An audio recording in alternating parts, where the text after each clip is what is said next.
Hello, everyone. How's everybody doing? I hope everybody's doing good. Tonight, we're actually going to be doing a little bit of a free-for-all. I'll give some people opportunity to get in, and who knows what's going to happen. It's just going to be one of those nights. It's going to be crazy. Oh.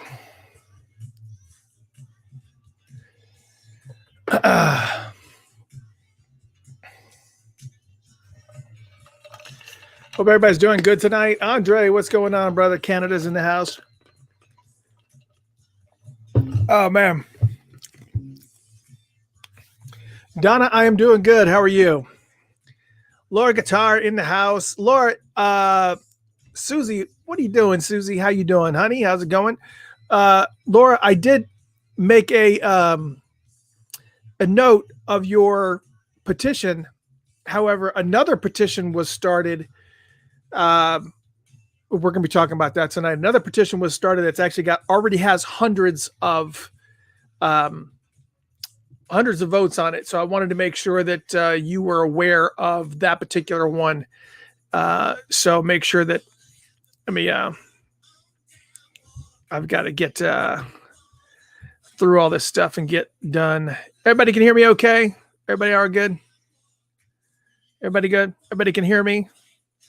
I'm assuming everybody can hear me. We got to, it's been interesting because once again, I decided I was going to change some settings around. And man, what's going on? Todd, what's going on? Jasmine, hello. Since I'm still staying at, oh man, 7 weeks after the fire. This is almost like a pandemic within a pandemic. Almost. Let me get you this link, Laura.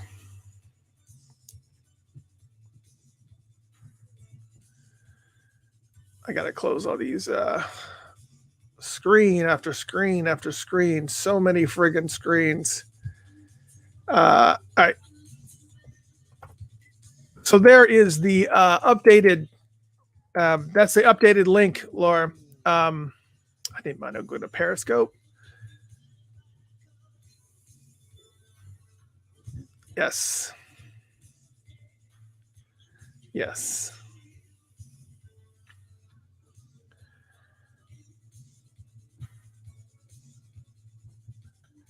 All right. So sorry about that. So that link right there, Laura, that is yours. Okay. I didn't know if that was yours or not. I thought yours was a shorter one. So anyways, that is, we'll be talking about that in a little bit. And, it's funny, we try to do these free-for-all scenarios. We don't ever have, we try to, so many of these places that shows that go online and they're like, oh, we're going to do free-for-all. We're going to talk about this, that, and the other. They don't have anything planned. They just kind of go in and just hope that something happens. And got a laundry list of things to talk about tonight. So, man, it's going to be insane. For those who are just tuning in, this is actually the pre-show. We don't start the actual live show until 8 p.m. Eastern Standard Time. So I'm hoping that everybody can hear me okay. And then we'll be able to switch over to the radio show. And it's going to be, it's going to be one of those things. Yes. So tonight is it is actually a wine night, but I don't think we're going to, it's not going to be like the last show that we did where it was the 20 best funk albums of 2020, where we end up getting, however, I want to finish the Camus. I want to finish that because I've still got that much left to go.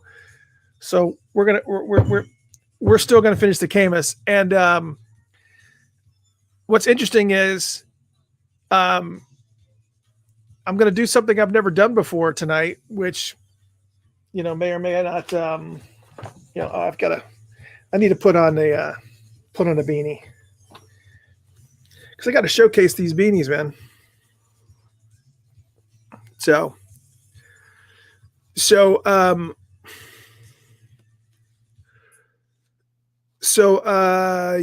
me see here. So yeah,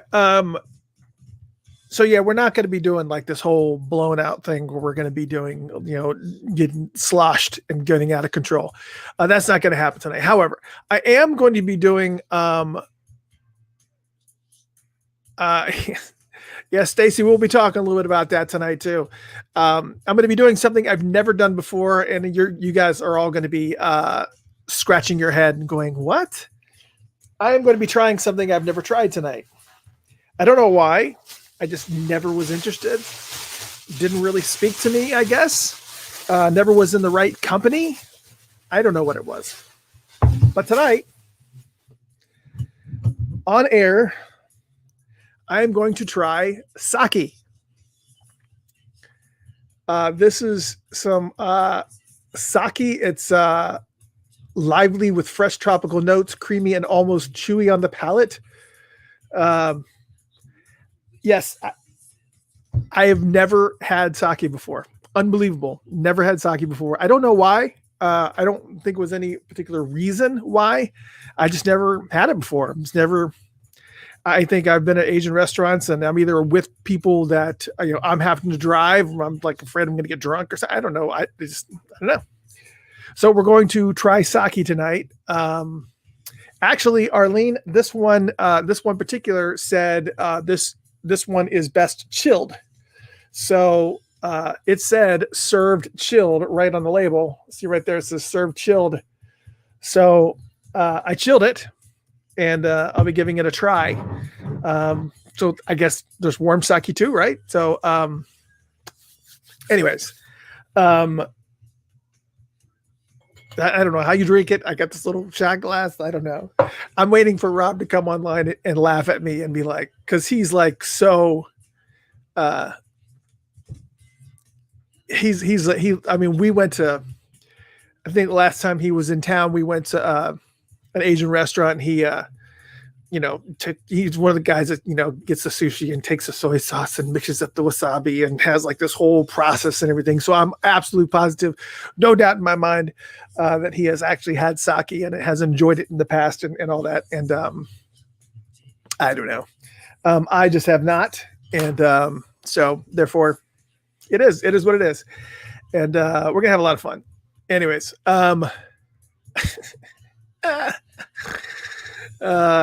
anyways, yeah. So we've got Andre every 30 seconds drink. Yeah, that's not happening. No. But it was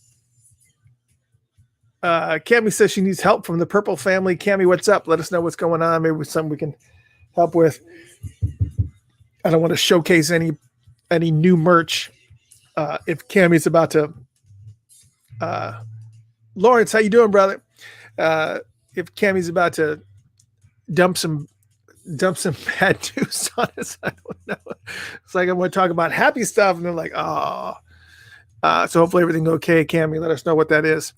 But yeah, so it's gonna be a lot of fun. We're gonna be talking about lots of different things. We're gonna be talking about some website changes that are gonna be coming down the pike. Oh, Cammy, yes, absolutely. Cammy says she's on vacation in New Mexico, and her Aunt Pat had heart attack and is scheduled for open heart surgery on Thursday. That sucks. Sucks. So sorry. That's a bummer. Yeah, it's never good. Also, prayers up to Mr. Morris Hayes. Morris Hayes lost his dad to COVID this past weekend. I think it was Sunday night, I think. So prayers up to Morris Hayes too. He actually came online today. This afternoon, he actually came online just to kind of tinker around on keyboards and just kind of let everybody know that he was doing okay. So yeah, it's just a lot of things going on. 2020 has still got some residual effects into 2021. Here in Georgia, it is an absolute nightmare. Here in Georgia, we have just been, here in Georgia, it's just been a mess. We've, you guys, I mean, a lot of people, what's going on, Law? I meant to email you, brother, Law. We will, I'll do my best to remember to email you this week, Law. Yeah, so you've got all these things that are going on with people just being sick and just having all types of health issues, and Here in Georgia, I know a lot of you are not in Georgia, but for those who, some of you are in Georgia, some of you are not. There's for a lot of you folks that are in Georgia, we are in the middle of a runoff, and we have two Republicans, David Perdue and Kelly Loeffler, who are. It's a mess, dude. It's just such a mess.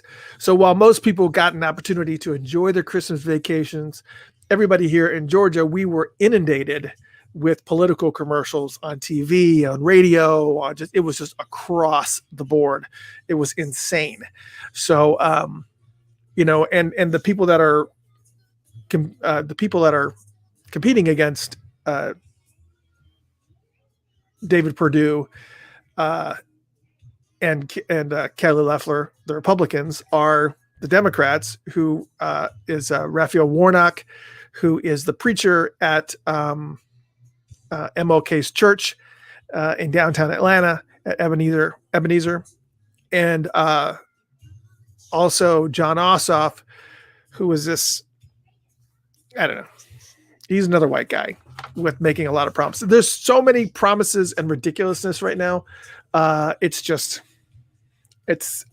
It is literally listening to all this negativity, and just, it's horrible. It's literally horrible.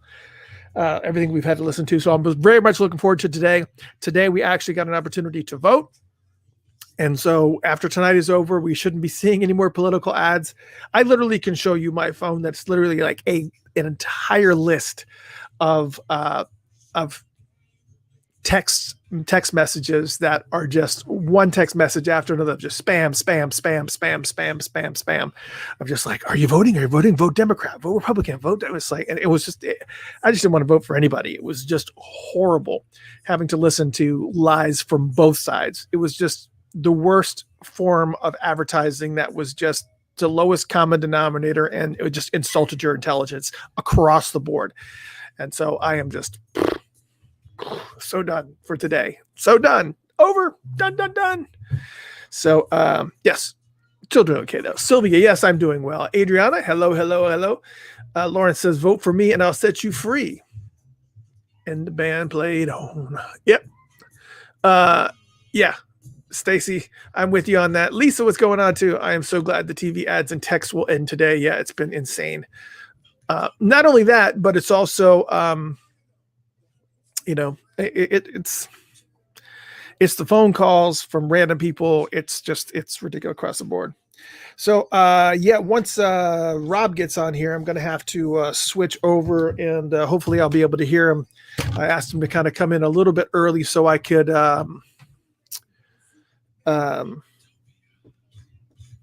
be able to hear him, and then we'll check that out and make sure that everything's going good there, because that's the missing component here, is making sure that I can actually be able to hear. You can hear me, that's fine, and that's really the most important thing. But I want to make sure that, Sylvia, no, I did not hear that. Not Andre's message. It shifted when I was trying to. Sylvia said, "Did you hear the Sheila E's Glamorous Life record is coming out on a teal color record this next month?" I did not hear that. You see all the stuff that I've got to chat about tonight, all the different things I got to chat about. And hey, Patty, what's going on? I did not get an opportunity to hear that, but I'll make a note of that so we can talk about it on the live show for sure. Cammie, where's my producer? You need to see if we can get a picture of that. I'll try to get Rob to zoom. Let's see. Sheila E. Glam Life. Teal album. That's pretty cool. Lots of cool things.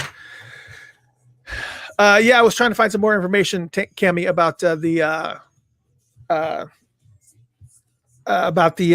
Sheila E. album that's going to be coming out on teal. Glamorous Life is going to be released on teal vinyl. That's pretty awesome. Looking forward to that. And I'm definitely looking forward to that for sure. All right. So I need to wait until Rob gets here because I want to make sure. Yeah, I had to take my medicine. My back's already starting to bother me. Cammy, I know you can appreciate that. A lot of tramadol goes a long way. Because I have my regular water in my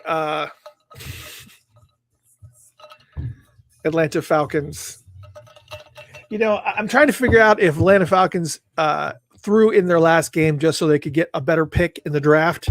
But they don't need a better pick in the draft. They have an amazing team. The Falcons have amazing players, but they just don't have the coach in order to get it all and put it onto place.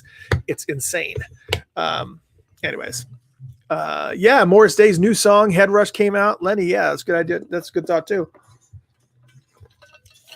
I meant to actually get that, and but I wanted to make sure that hold on a second. Yeah, so once Rob joins us here, we're going to talk a little bit about this, that, and the other. And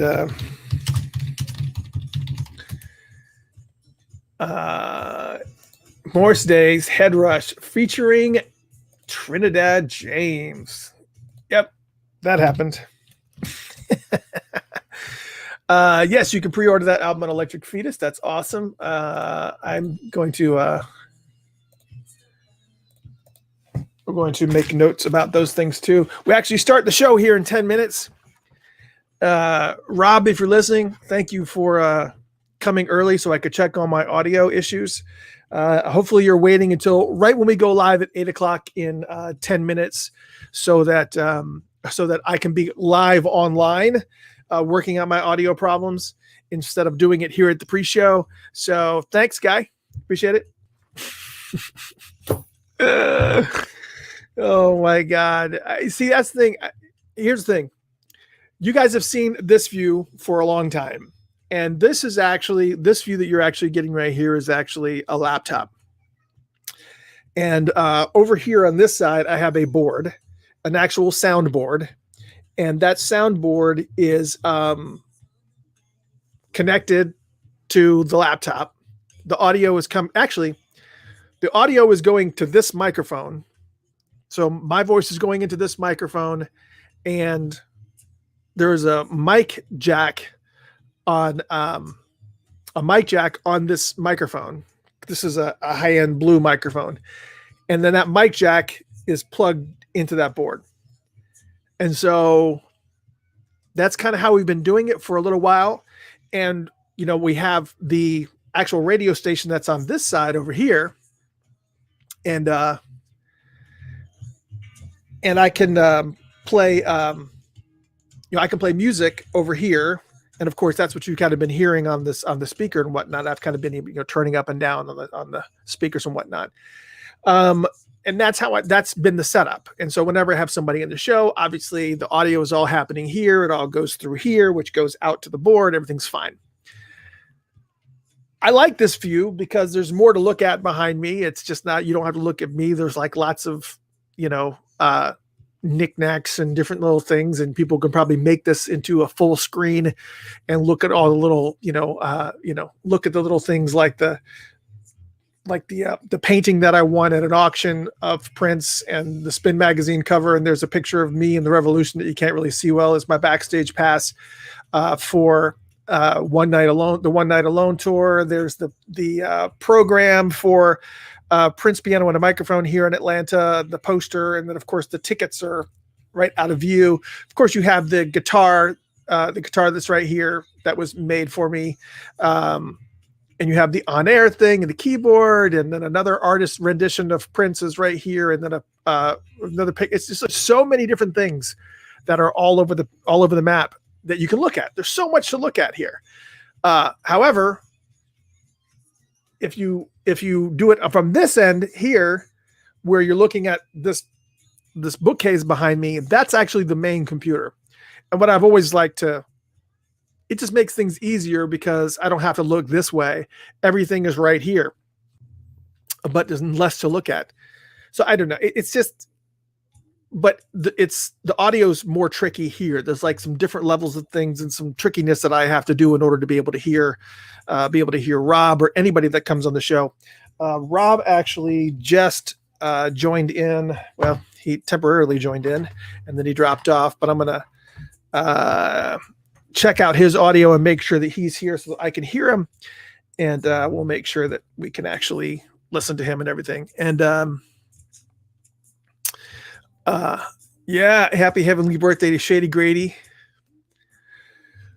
Parliament Funkadelic.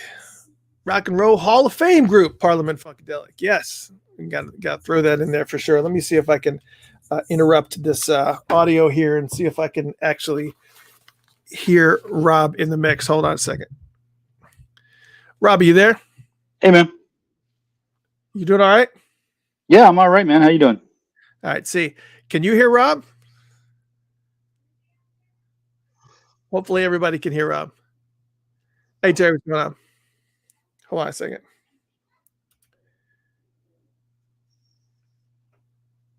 Make sure that I'm connected to the right thing. Oops. Rob, you there? I am here. I hear you. Good. I hear you. Yeah, we're actually talking over the music too. We are. So if anybody's listening on the radio station, you get to hear a little bit of the pre-show before we start. What are they listening to? Well, right now it's playing I Think I'm Crazy. I Guess I'm Crazy. I'm sorry, which is an old I don't know if you're familiar with that song, but it's a little bit of an outtake of a song called I Guess I'm Crazy. And pretty awesome.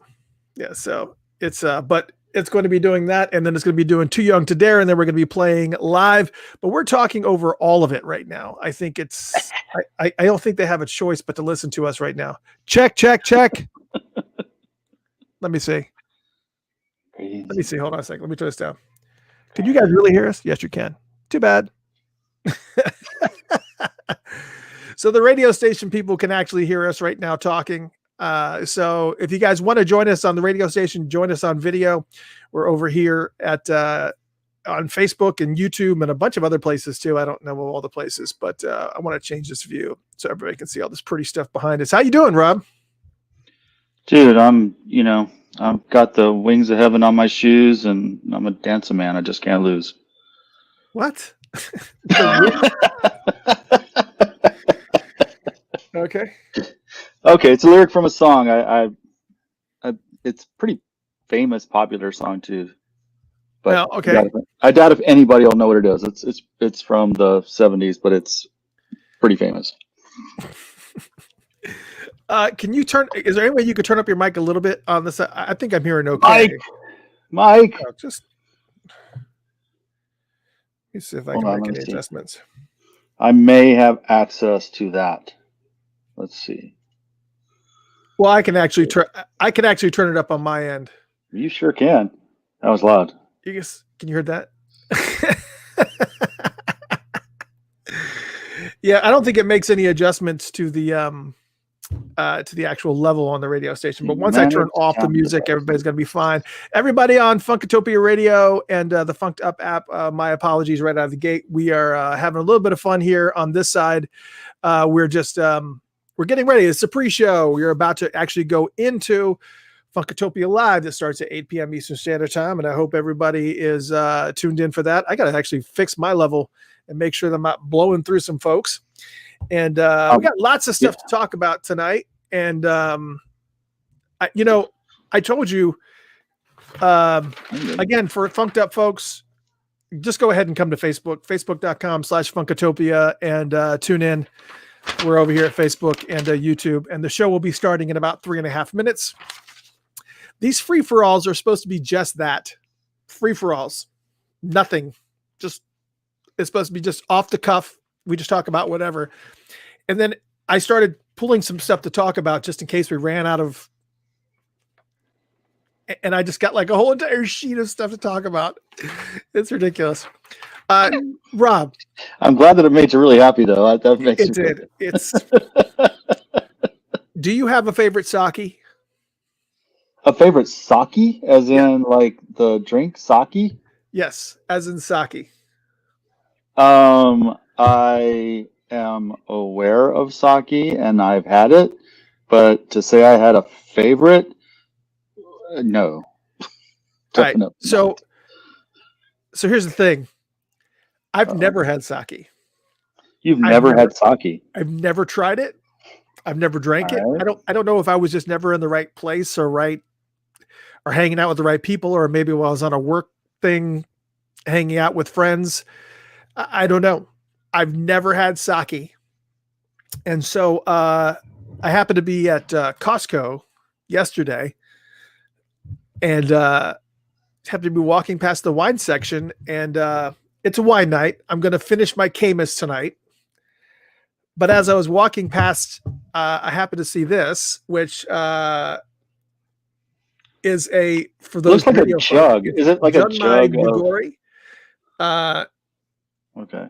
and it's supposed to be lively with a fresh tropical notes, creamy and almost chewy on the palate. I was like, "What? I don't even know what that is." Ooh, that doesn't sound good. I don't want anything. I don't want to drink anything Well, it that's doesn't have chewy. anything chewy in it.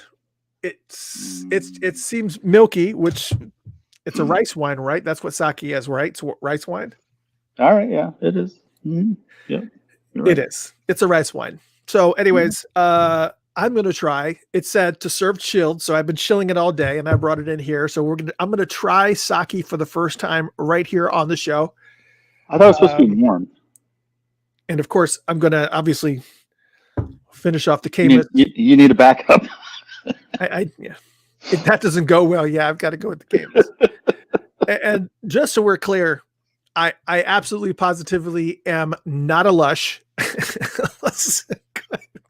This is the only night that I will typically, and most of the nights I don't drink. Most of the nights I'm always just drinking water and Crystal Light.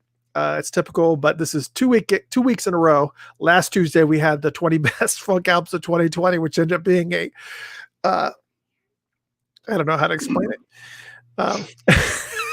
What's adventure? I was actually started watching that episode, and I was like, we are very entertaining to watch, even though we're just talking. We are. That's good. Certainly, this can't be entertaining to watch at all. I was like, certainly this can't. Oh, wait a minute. The show's about to start. Oh, shoot. Hold on a second. Everybody, hold on. Hold on. Can you hear the music? I hear no music. You hear the music? Except what's usually in my head. All right.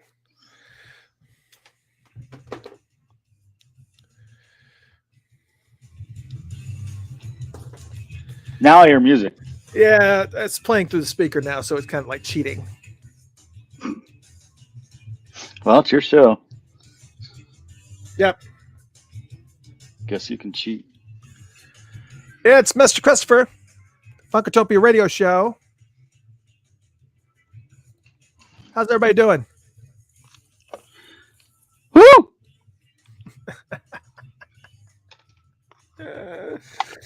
All right, I'm just going to have to switch. I may have started a little early.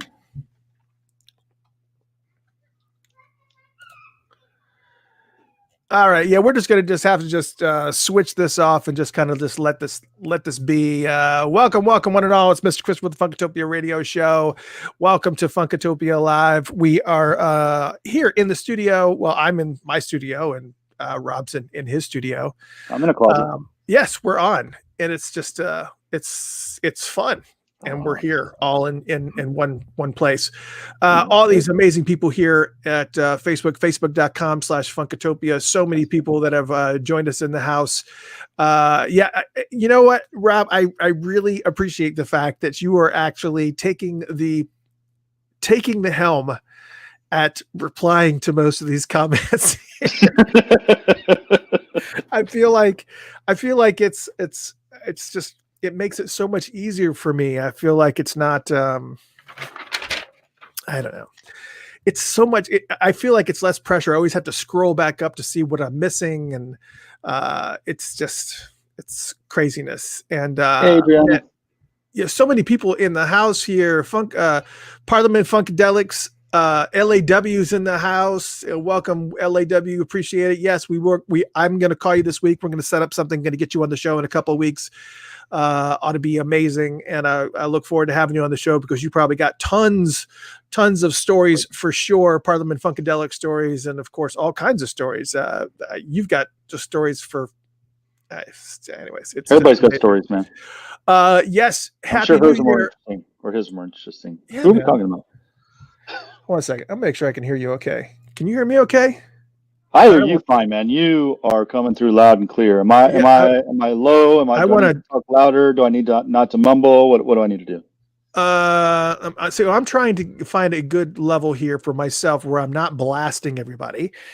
And I want to make sure that you're turned up a little bit. Do you have a little bit of room on your top end for your mic? I do not appear to have any control over the microphone.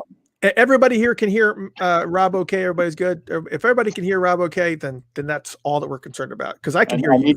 I can't hear you like loud and clear, but I can hear you fine. Okay. Yeah, I need to get a new setup for my microphone since I got a new computer. So I've been a little busy. Cammy says Rob's been drinking. You've been drinking? No, never. No, of course. Yeah. What are you talking about? Who said? Yeah, I also when I was watching the replay of last week, you were sitting there drinking. I guess you were drinking scotch or something. And I happened to see your hello, Andre. I happened to see your wife in the mix saying, "You better not. You got kids in the next room or something." It was funny. I remember what you said. It was hilarious. All right. Somebody said, "Hey, Wally." Is Wally in here? Wally, where'd you get those sunglasses? Wally Safford's, I believe, in the house here somewhere. How you doing, sir? Parliament Funkadelic is in the house. There's a couple of folks here from Parliament Funkadelic. Hello. I'm so glad you guys tuned in. Look, today, this is a free-for-all, but even though it's a free-for-all, we got so much to talk about because I've literally got an entire page of just topics and whatnot. Yes, it is a wine night. I'm going to be drinking the rest of the Camus Vineyards 2018 bottle of wine that we have. I'm going to be drinking that. And on top of that, I actually bought a bottle of sake. I've never had sake before. Ever. That's not a bottle. That's a jug. It looks like a plastic. Is it a plastic jug? It looks like a plastic jug. It's a bottle. Oh, okay. All right. This is a bottle. When you first showed it, looked like a plastic jug. Yeah, I was probably holding it close to the camera and whatever. But if you're on radio, it looks like chemicals. It looks like something that you buy to clean. Andre is going to smoke it. He's going to puff, pass, but he never passes with anybody. He just, it's funny. We used to do Zooms. Yeah. We used to do Zoom sessions, and Andre would sit in the dark, and you couldn't see him at all until he flicked that lighter and you saw his face. It was like, there's Andre. Nice. Yes, so I am going to try sake because I've never tried sake ever. I am 52 years old, 52, and I've never ever drank sake ever, not once. And you were asking me if I had a favorite. What? And you were asking me if I had a favorite. I didn't even know that. I don't know. It never occurred to me that there were, well, and here's why I made that assumption. That's how ignorant I am about that. Here's why I made that assumption. I made that assumption because last time we were together, we went to this amazing restaurant in Atlanta. It's a restaurant in Atlanta, near downtown Atlanta. It's called Sushi Yoshino. It is the best Asian restaurant on the planet, and I'm hoping that they're still open and they survived the pandemic. I don't know if they did or not, but anyways, amazing restaurant. And we ordered sushi, and you had a whole entire process. You were like, soy sauce. I'm going to take a little bit of wasabi, and I'm mixing it up, and you had a whole process of everything. So it was my assumption that you were, I don't know. I thought certainly he's got to be, he's familiar with the process. Rice wine connoisseur. Yeah, no. I don't know. I've had it a few times. And Melina says, everybody says, kill it. Your sake looks unfiltered. Unfiltered premium sake should be chilled. And it is. It's cold. Oh, cool. I chilled it. It said, because it even said on the label, it said, serve chilled. So all right. So let's go ahead and get this over with. All right, we're gonna try this sake, Please. and I can't wait to see it. it's got a screw cap, and I think most sake does it. I don't know. For sake, You know what? Nowadays they started using screw caps on a lot of wines, and it really doesn't make that much of a difference. At least not in my opinion. All right. So I got like a little thing. It's like a shot glass. Cami says, I do not enjoy the sake, cold or hot. I do not enjoy it, Sam. I am. No, she didn't say that, but I had to. I will not drink sake cold. I will not drink sake hot. I will not drink sake in any way. I will not. All right. We're going to try it anyways. I don't know how much to pour. Is that an acceptable amount of sake? Or it's supposed to be like a shot? Or are you supposed to? Yeah, like that. That's perfect. You did it. Good job. This looks like a sample. Thank you, sir. We'll have your results in 3 to 5 weeks. Oh dear God, that kind of sample. That's a little more than 10 cc. You might have to schedule another appointment. It's a little cloudy too. We're definitely going to have to run some tests. Extra tests. All right, we're doing it. But the taste test is the most important one. Oh, look, see, I'm so glad I'm not alone. Brian says, never tried it. What's it like? Brian, okay, before I take a sip, I have to say something to Brian. Brian ordered in the store, he ordered a purple 2XL Funkatopia shirt. Brian, I literally just got that shirt into the embroiderers 2 days ago because I literally just got the shirt. So it's been an absolute mess. I'm sorry. I hope that you got the rest of your order. The shirt will be coming. I guarantee it will be shipped this week. So sorry. Anyways, Brian, drink. Okay. Yes. Drink. All right. Drink. Try not to throw it up into the sink. It just smells like wine is all it smells like. It doesn't smell like all right, here we go. I'm drinking sake. We're doing it. Ugh. That's disgusting. Ugh. Oh, I was waiting for that. It's like it's a good thing you have a backup. it's like a wine that's gone bad. It's like a wine that's gone bad. It's like putrid. It's like maybe it's bad sake. It's like wine, but it has the potency of like a hard liquor. All right, let me think. I'm not a fan. Oh my God, that was not good. I'm not okay. Let's just go ahead and say not a sake fan. All right, actually, you know what it tastes like? It tastes like a cold red wine. So I guess if I got myself in the frame of mind, it's a cold red wine. Let's just go with that. But woof. Really? That's a weird one. Yeah, it's light. Cold red wine. It's light, but oh my gosh, it makes my body is already kicking it back up.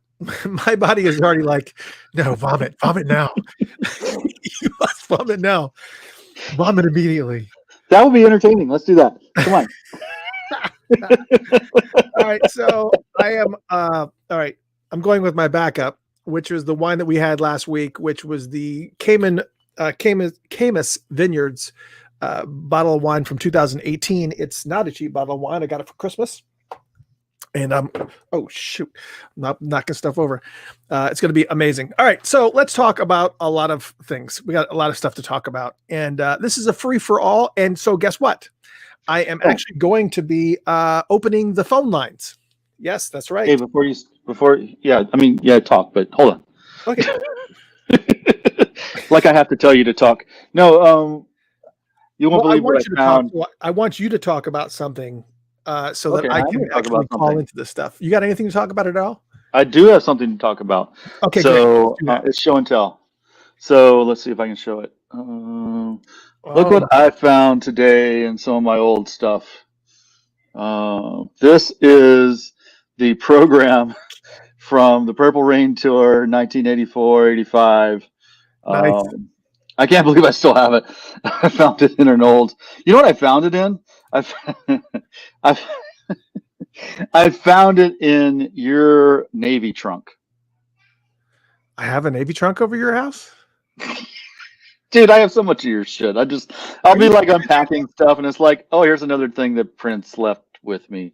But yeah, I've got your old Navy trunk, and but yeah, this is from the Purple Rain tour. One of my favorite parts. Oh, hold on, I'll show you some cool stuff here. Let's see here. It's mostly just a bunch of pictures, but it's kind of cool. Definitely captures that time. I've got to learn how to do this. You do it much better than I do. There we go. That's a little bit better. Oh, we got another picture on that side. Definitely gives you the whole sense of what was going on there with Prince. Oh, I like this one. This is that scene. Nice. Whoa. Yeah, and then on each side, it shows like his. This was smart, man. This is good marketing. It shows like all his albums that were available at the time when he came out. Let's see. Oh, it even lists the tracks on them. That's cool. There's of course there's a lot of doves, some feathers, some breaking out of your out of your shirt. I like this. This is one of my favorites too. All right. So for people who are on the radio, I know this is bad radio, but hey he's guys on the radio, we're looking at a picture of a woman's face. Half of it's black, half of it's white. Yes, we all know the infamous picture of the eyes and nose and lips and from Purple Rain. Yeah, it's awesome. I forgot we were on the radio, man. I thought it was all just us on it's on the screen. It's like hey, this is cool. This is before he released this album. Open your heart, open your mind. The train is leaving all day. A wonderful trip through all time, and laughter is all you pay. So he had already, been working on that, and that was cool. But there's one. But here's my favorite part. So there's a whole section. There's a whole section where like you've got. Okay, I'll describe it to you. There's Prince. He's pointing at you. He would die for you, and you. What? He would die for you. And so like it's got a picture of each of the band members, and then it's got a little thing they signed, like it's kind of like your oh look, it's Prince's Dove Divinity, Prince's Dove friend. But anyway, so then there's all these pictures. You got Wendy and Lisa, and then they sign it like they've signed your yearbook. And my favorite is that they actually have a picture of this guy. Does anybody remember this guy? Big chick. Big chick. Yep. Yep. Did you read his book? No. He wrote a book? Yeah. Okay. Well, what he wrote here was, if you have nothing nice to say, just shut up, which seems appropriate. Yes. And yeah. Oh, Dr. He Fink. did not take it. He did not Dr. Fink too. he did not take his advice in his book. He didn't just shut. Oh, he said bad things. Oh, he was not bad things, but he spread a lot of rumors about a lot of folks. But it was he probably knew a lot of stuff too, though. Yeah, he definitely knew a lot of stuff. I mean, he shared a lot of information about Prince and Vanity in there. He shared a lot of little backstage stuff, and he shared stuff about Lisa that kind of got everybody shocked and wide-eyed, like, what? So there was a lot of stuff, but anyways, it's called White Slave is what it's called, because he was not because he was working for Prince, but because he was a slave to cocaine. So it's called White Slave. And okay. Yeah, this is one of those things. That's a crazy. I don't know. I don't know what to say about that. I always thought, back then, I always thought it was kind of cool, that he had like his own bodyguard. I don't know. It was one of the first times that they like made that. One of the first times I saw like an artist like say, "Hey, I need a bodyguard." I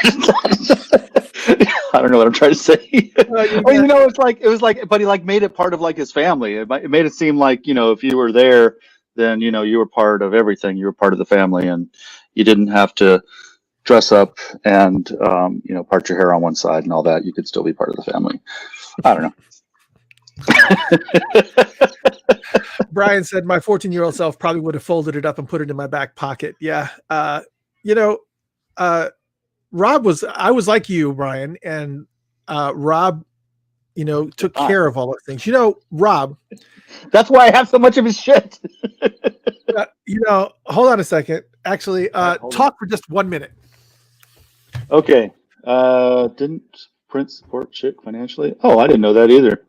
Wow. I don't know that I have the. Oh, wait. What's in the tour book? Who's saying that, Andre? Yeah. Anyway, so yeah, he's right. I did save all my stuff, and he's brought something back. Good, because I'm not really good at this talking by myself thing. All right, so I'm back. Guess Good. what I have of yours? I was pondering. Guess what I have of yours? I was swimming. Are those posters I gave you? Yes. Cool. Lots of posters. Actually, there's some posters that are in here that I actually put in here because it was a poster tube. But this is a really cool poster. That's what you do with poster tubes. This is a really cool poster. I had that poster? No, you didn't. Oh, I put that poster in there. Okay. I saw that poster. It was really nice. That's from cool. Definitely from the 90s. For sure. But anyways, yeah, I have a whole entire tube of posters from you, all old school, like original 80s posters of Prince and Wendy and Lisa and what's her name from and you have this. You have the yes. Yep. You have oops, I gotta go the right way. The poster from there's a lot of Purple Rain era stuff. You also have like a huge poster of Molly Ringwald in here, I think. Just so we're. I didn't think I gave you that one. Thought I kept that. No, I think that I think kept. There's that one, of course. Oh yeah. Yeah. Some posters I'm not hanging on my wall, So, anyways, there's tons of posters. Back then, I didn't care what anybody thought. Back then, I was just like, I'm hanging it. My whole room was decked out. I had a Funkenberry on the show one day, and he had he told me that there was some poster. It was like the most effeminate. Love Sexy. He had Love Sexy poster on his wall. Oh, and I said, really? You had the Love Sexy poster on your wall? Why would you have the Love Sexy? That's like the friggin' so I'm like digging out the posters to kind of see what's in here. What's this one? I think this was Wendy and Lisa, I think. Nope, that's just Wendy. Oh yeah, that's right. Poster Wendy. Yeah. Little Wendy poster there. These are all original 80s posters too, just so you're clear. They're from original 80s posters. Probably for any particular collector. I'm just like taking them out, opening them, and throwing them on the floor. Jesus. No way I'm going to be able to put them back into. This is mine too. This is not yours. This is a Purple Rain movie poster. Oh, cool. I put it in there, and actually, I had one of those too. You sure that one's not mine? No, I actually bought this one because I went to when I went backstage with the Revolution, I wanted to get the Revolution to sign something. And so I bought this poster. And then, of course, I get to the show and sans poster. I did not have the poster on me. All right, so let's talk about stuff. Okay, shall we? You didn't pull out the Lisa one? I thought I had a Lisa one too. Maybe I didn't give you the Lisa one. That too. I don't think you gave it to me. Oh, maybe I kept Lisa. Must have been scuffed in. I had a thing for both Lisa and Wendy, so Yes. Always interested in those women that I never have any shot at. You might have had a shot at Molly Ringwald. Not Wendy or Lisa, because they're not really interested at all. Right. So, anyways, we're doing sips of wine. Somebody wants you to take another sip of sake. Andre, come on, man. That's not happening. Oh my God. He already gave what he did. Not taking another sip of sake for sure. Andre's wanting to bring up old shows. I would really like to talk about bootleggers, meaning what is a bootlegger? There are different types of levels. Yeah, I mean, we did a whole show on bootlegs and stuff, and really a bootlegger would be one of two people. Would it be somebody who actually goes into a concert or goes into a show or goes into a recording session and records via their own device or whatever, and then takes that and then turns around and makes it into a CD or makes it into whatever and turns around and sells it for money. It wasn't their work to begin with. They just take it, they burn it to CD, and they make, pretty graphics and whatnot, and they turn around and sell it. And there's a real fine line with all that stuff. But anyways, let's talk about some things. All right. So are you saying that would be hold on. Are you saying that would be different than, like, say, a taper? So are you saying that the difference is hold on. To me, I think maybe you could say there's a difference between somebody who sells it and somebody who shares it. Like, with the Dead or, any of those Fish people or whatever, they're like, they go and they tape it and they share it. But they don't necessarily make money off of it. Kind of like what he's saying right now. Right. Well, and that's different. I feel like that's different too. That's different because Prince was, he wasn't okay with the recording of it, the illegal recording or the unauthorized recording, somebody coming in and saying, hey, Prince was like, hey, here's a cassette, learn this. And then somebody takes it and makes a copy of that cassette and then starts sharing it around. He wasn't a huge fan of that, but that part of the process. But as far as people being able to listen to it, he was okay. He kind of rode that line, but he had a big issue with people that were making money off of his work. Was a big problem. And that obviously would be a big problem. That's not, right. I don't know.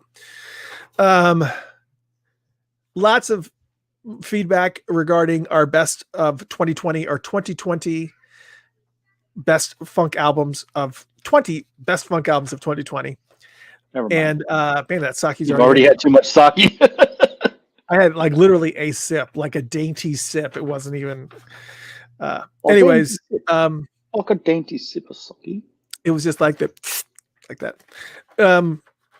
Anyway, so lots of feedback. Everybody loves the music, loves our selections, loves the it's a great list this year. A lot of great music on that list. I was contacted by Lexol Dance Machine, the band from Estonia, to inform me that they do not bury people in their walls. I'm so glad we cleared that up. I replied, I said, are you sure? Come on. I said, I had a friend who was born and raised and his whole family's from Estonia. And that was what he told me. He said that they used to bury people in their walls. They don't like actively do it now, but they used to bury people in their walls. And Lexol Dance Machine said, no, they don't do that. Well, maybe they did it at one point in time, but just to clear everything up, you can feel free to visit Estonia and not be freaked out that there might be something in the walls, because they don't do that anymore. I said, no, only serial killers do that. But news to say, Estonia now has an amazing funk band. So there's that. Andre is talking about the hits on vinyl. Yes, so Paisley Park has Paisley Park has released the hits, or the estate has released the hits too on purple vinyl. Like, we needed another version of the hits. But they also did release 2021 Prince calendar, which I think this is the first time I've ever seen them do a calendar. I've always had to go on Amazon or find some type of rogue calendar creator that's made a Prince calendar for the year. And then I have to examine the 12 photos that they've chosen of Prince to make sure that I wasn't going to be stuck a whole entire long month with some really over the top, like, love sexy type picture for an entire month hanging on my wall. So I have to be real selective about the calendars. This one is focused on Sign of the Times, and it's a 2021 calendar. It's available on Paisley Park's website in their shop. You can go to the shop and you can purchase one now. Yes, it has not even shipped yet. It doesn't, it's already 2021. 2021's already rolling along, and they are going to ship a 2021 calendar, the first 11-month calendar of its kind. Is it a Sunday to Sunday or is it a Monday to weekend? I don't know. I didn't see the inside of it, but I did see some of the pictures that were going to be in it, but I didn't see how they laid out the whatever. But which do you prefer? I prefer Sunday to Saturday. The Monday I'm just used to it. So when you're looking at a calendar, you prefer to see Sunday on the far left-hand side. Exactly. Or you prefer to see Monday on the far left-hand side? I don't like to see Monday at all, but if I have to see Monday, I want to see it the day after Sunday. Yeah. I want to see Sunday, Monday, Tuesday, Wednesday, Thursday, Friday, Saturday. Boom. Right back to Sunday. I like to see calendars like that, but I don't like to see my online calendars like that. And I'll tell you why. When I was DJing, and I still DJ every now and then, I didn't DJ like at all. I think I DJ'd one event in 2020 due to the pandemic. But when I was DJing, when I looked at my online calendar and I'm looking at the far right-hand side and I'm looking to see if I have anything booked for that weekend, and I don't think to look all the way over to the left-hand side to see if there's possibly something booked on Sunday. So for my online calendars, I like my Saturday and Sunday both nestled over to the right, but I don't like my normal calendar like that. I just like to see it online like that so I can kind of make sure that nothing's, I don't know. I'm weird like that. No, I get that. You were working on the weekends. I get it. I'm not gonna hold it against you. Yes, but anyways, you can order a calendar at Paisley Park. They've got a brand new Prince calendar that's based. It's got a bunch of pictures, I guess Steve Park pictures from Sign of the Times. Lots of cool stuff. Lots of really great shots. Some unreleased shots as well. But again, calendar's not even shipping till January 7th. And if you don't pay for really high end shipping, which is like almost the cost of the calendar, it could take a couple weeks to get to you. So January may be gone by the time you get the calendar. Hopefully, I hope they're being a little bit more. Now, I will say that I ordered the, what did I just order from them? I just ordered something from them and I got it in a pretty timely manner. And I was surprised. And because I didn't order the fast shipping and I got it about a week, which is not too painful. It's bad. Pretty good. Anyways, we're in Georgia. I'm in Georgia. Oh, actually, you know what? The poll's closed. How's that going, man? Yes. So for those who aren't in a state that has runoffs, I think Georgia is the only state. Georgia's the only one, man. I don't know. I didn't know if there's any other ones or not. But Georgia, we have a runoff here because the race was too close. So we have this. We got the luxury of seeing a bunch of political ads all throughout Christmas, all throughout the whole entire holiday. It's all on our phones. It's with text messages and phone calls and ads running on TV and ads running on radio. And some of it's just insult your intelligence. It's like just blatant ignorance on both sides. And it was just insane. So today was actually the day to vote, and it's done. Hopefully the ads and the text and the phone calls will stop now. We will find out. We'll find out later. Stacy is in Georgia. She said she's watching the election coverage and blue is winning at the moment.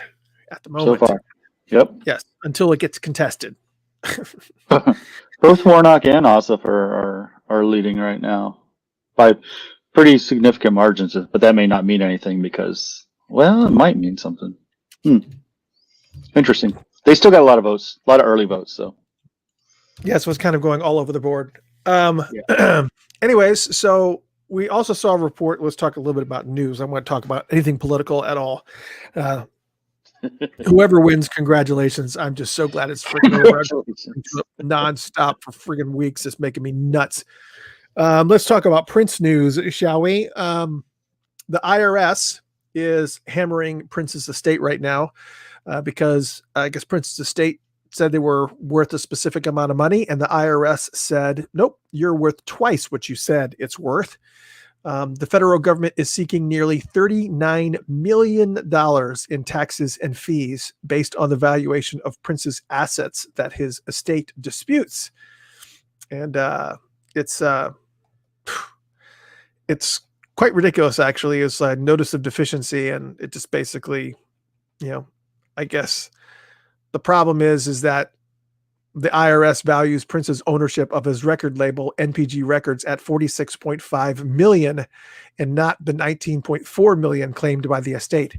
Yeah, I think, first off, NPG Records is probably worth a lot more. It's almost,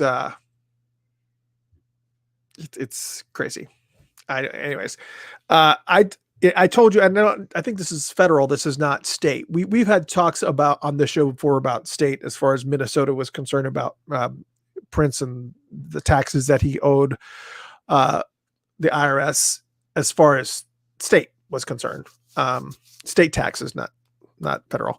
And that Minnesota should just be, in all honesty, they should just wipe the slate clean and say, thank you for the gazillions of dollars of tourism that you created for Minnesota. Let's face it, probably about 50% of the tourism in Minnesota is derived as a result of people wanting to see Paisley Park or there for some type of Prince purposes. And of course, you have the celebrations, which are like cause these surges of tourism. But as far as from the federal, as far as federal is concerned, I don't know. You cannot mess with those guys at all. Seeing a little bit of some notes just a half hour ago, 2020 is still got some residual effects here. We talked a little bit about Funkatopian here, Cammie. She has some family members that are in the hospital right now. So prayers up for Cammie and some of that going on. Keyboardist Morris Hayes, his father passed away this past Sunday from COVID. So prayers up for Morris Hayes. Dr. Dre, just came up. I think I saw it in the post here. Dr. Dre just suffered a brain aneurysm and is in the ICU in Los Angeles. And of course, his wife is jumping up and down saying, he has $262 million in cash. Give me my money before anything bad happens. Anyways, lots of craziness. But prayers up for Dr. Dre right now. He just suffered a brain aneurysm. So 2020 is still just having some ripple effects into 2021. I don't know about this everything that's kind of going on with people's health and the pandemic and just everybody's health is just collapsing. It's crazy. It's nuts. I don't know. Yeah. Too many things going on in the entertainment industry for sure. But it's not, it's definitely not what you want to hear for sure at all. And, but yeah, that is breaking news, by the way, of and Tommy Lasorda, baseball legend Tommy Lasorda. He was hospitalized with heart issues, and Kim and Kanye seem to be working on a divorce. Yeah, we saw that coming anyway. So, anyways, man, the ripple effects of 2020. It's just insane. Yeah, just too much going on. Too much going on. It's all just crazy. And of course, this is Andre's answer to everything. Okay, then everybody, let's all get naked. That's Andre's answer to everything. The world's going to shit. Let's get naked. And maybe that's the right approach. Don't give a damn. Just want to jam. Yeah. Anyways, also, some cool things that are going on too. A PRN alumni, we had a fundraiser for with the Princemas. So I just took a sip of wine, and woof, it's potent for sure. PRN alumni is doing an event on January 16th, which is I don't know how many days from right now. I guess we might be able to talk about it next week too. But they're doing an event on January 16th called Wide-Eyed Soul. Wide-Eyed Soul. It's going to be featuring Andre Simone, The System, Sandra St. Victor, The Family Stand, and more. And it's going to be moderated by Gail Mitchell from Billboard Magazine. You want to find some more information about that? That's prnalumni.org, PRN, which stands for Prince Rogers Nelson, prnalumni.org. And you could find more information on that as well. I didn't hear about this. Somebody talked about it earlier. Sheila E. is going to be releasing her album, Glamorous Life. I guess it's technically Prince's album. It's going to be releasing Prince's album, Glamorous Life, on teal vinyl. And you can order it at Electric Fetus, the Electric Fetus website. I meant to tell you, Rob, last time you and I went to Minneapolis, we went to Electric Fetus and we walked around there, and very cool record store for sure. But I happened to be on a jaunt to try to see as many different. We're on a jaunt. It was on a jaunt last time. I don't think I've ever gone on a jaunt before. Yes. I've felt jaunty a few times, but I've never gone on a jaunt. Define jaunt. You're not using it wrong. It's just a funny word.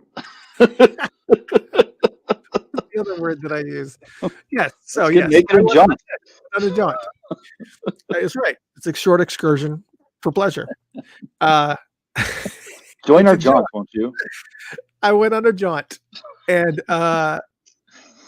I was going around Minneapolis trying to go and see all the Prince murals that were out there, and of course go to the thing. Go to, for instance, I wanted to go.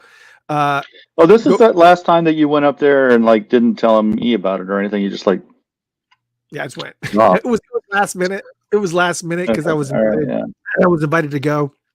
All right, and it was last minute. Literally, it was like a 2 or 3 day warning, and so I went up there and went to go to all the Prince murals and went to the Purple Rain House. Just kind of went around to just a variety of different places. And one of the murals was on the side of this building in Minneapolis for this record store called Cheapo Records. I don't know if anybody has ever been to Cheapo Records before, but it is a much more, I don't think I have to say much more because it's a far superior record store than Electric Fetus. I get that Prince loved Electric Fetus for whatever reason. I don't know if it was convenient to his house. It really wasn't convenient to his house. It's pretty far away. Yeah. That's next to nothing. But Cheapo Records was amazing. It's literally like this warehouse of records. And it's just, if you took the records from Electric Fetus, the rows of records, and you multiply it by 6, that's Cheapo Records. And I could have been in there for hours. I had something I had to go to, and I couldn't stay and really take it all in. But if you're ever in Minneapolis, look it up, Cheapo Records. And so is it all vinyl or is it a mix? Mostly all vinyl. They do have a CD section, but it's all vinyl. And I had never been I just thought Cheapo Records was a little small. And then you open the door and it's oh my God. Because, half of Electric Fetus is a gift store, and they sell other things too, like stickers and books and pipes and whatever. And then they have a section that has vinyl. Bongs. And bongs, yeah. And then they have a section. No, bombs. No, I don't know about that. I didn't ask to go back there. And then they have another section that has DVDs and movies. And so the vinyl section really in Electric Fetus is not that huge. and they keep a lot of the like rarer stuff up on the wall behind the desk, so you can't even touch or even go through that. But so I go to Cheapo Records, and it's like you open the door, and it's literally like a dozen and a half rows of vinyl, and it's like long rows too. It's like, what? I could just be in here for Nice. days. It's like you could go to Minneapolis and just go to Cheapo Records and sit there forever. Oh my God. I didn't even know about this place existed, but I wanted to see that vinyl, see that mural. And outside of their building, they have a mural of When Doves Cry, the album. So it's a big vinyl album, and it has a label from When Doves Cry, and that's the mural. And it's really, really cool. But then inside, that's like the best record store I think I've ever been in. It's like, oh my God, I can't even, holy cow. Yes, it's definitely worth visiting. So the next time I'm going to Minneapolis, I am going to set aside at least a few hours to go to Cheapo Records and at least go through some of those funk sections. And one of the reasons why I bring this up, not just because we were just talking about Electric Fetus, but because and that the fact that they're selling the Sheila E. album. When was the release date? I saw some people here in the chat room. They're talking about the release date of Sheila E.'s Glamorous Life is coming out on teal vinyl for $21.99. You can get it at Electric Fetus, and I want to say that the release date was it February? It was a pre-order of something, I think. Anyways, just yeah. Ronlin said the name Cheapo just turned me off. It's not. It's. Mm-hmm. You can be turned off if you want to. February 19th, Cammie, thank you. February 19th is the release date of Sheila E.'s Glamorous Life on teal vinyl, if you have to have that. So there's that. What's the significance of February 19th? There's something. Is that when it was released originally? We'll have to look. Cammie, you need to look that up on Prince Vault. When was Sheila E.'s Glamorous Life officially released? What is the significance of February 19th? Wonder why it's that date. It's not Valentine's Day. There's something about that. I don't know what's going on, which obviously leads us to, is Paisley Park going to be doing a 2021 celebration? Signs point to no. Obviously people are still not comfortable with traveling. They were already experiencing dwindling numbers in as far as attendance was concerned, compared to, as time went on, as after his passing, each celebration just had less and less people.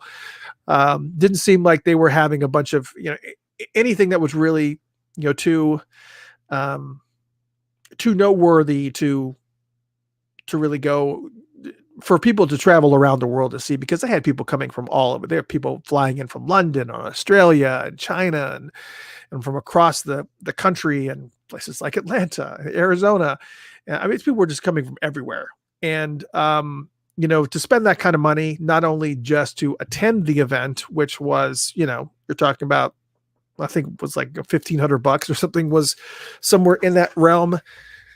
So besides not only to attend the event, but then the flights that would take to get to and from Minneapolis, and the hotels and the food and the rental cars and everything, because it's not a very it's just a lot. So I think that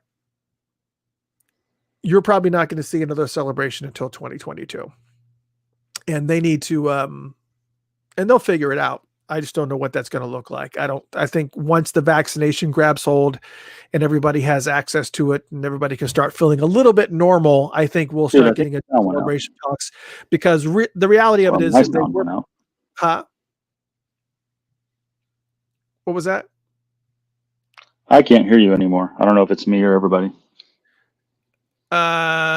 It's probably just you. Everybody else can still hear me okay, right? Let me see if I've got level on the actual station itself. Yeah, I've still got levels in it. So anyways, yeah, it's you. It's you.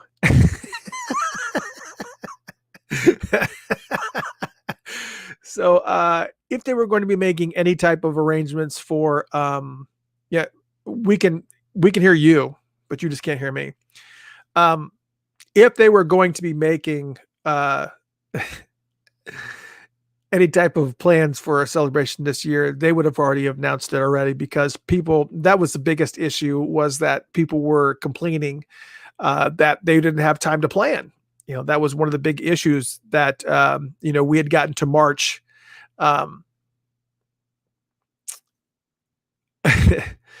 Don't pay attention to anything Andre says, Rob, if you can hear me. Anyways, thank you, Cammy. Cammy just found out that the Glamorous Life album was released on June 5th of 1984. So still, I don't know what February 19th had. Go to their calendar on Prince Vault and pull up February 19th. They got a calendar that runs on the left-hand side. You can actually forward through the days and see if you can see anything significant about February 19th. Maybe he wrote some of the songs. I don't know. Anyways, so February 19th, right? That's going to be the release of that. So if they had made any types of plans for a celebration this year, they certainly would have already announced it, because that was the biggest complaint for people in the celebration of before the pandemic hit, was that they just there wasn't enough time to plan. There wasn't any way that they could plan it. And I don't think they even bothered to even cancel the celebration until, if I remember correctly, I think it was April, which the event was supposed to happen in May. So they weren't even giving any time for anybody to actually to plan, which sucked. So my guess is that it will be 2022. And I know that they are planning on something very, very different. I've heard sources say that there's something very, very different that's going to be happening for the celebration, the next celebration that they have. That's going to be very, very unlike anything that we did previously. So we'll find out. I'm excited. I'm curious as to what those changes actually will be. I'm very, very curious. Speaking of which, I wanted to talk about, a lot of people have been asking me what's going on with the website that I started creating back last year in 2020. And for a lot of you know that what I was doing was I was actually putting together a website where when you go to Minneapolis, you can actually pull up a map that shows you all the iconic places that you can visit while you're in Minneapolis. Everything from Prince's, the hospital the Prince was born at, which doesn't even exist anymore, but there's something else right now. I think it's an eye institute or something. But then there's also like the Purple Rain House, all those murals that I was talking about, the electric fetus, the murals on electricity, the utility boxes all throughout Minneapolis.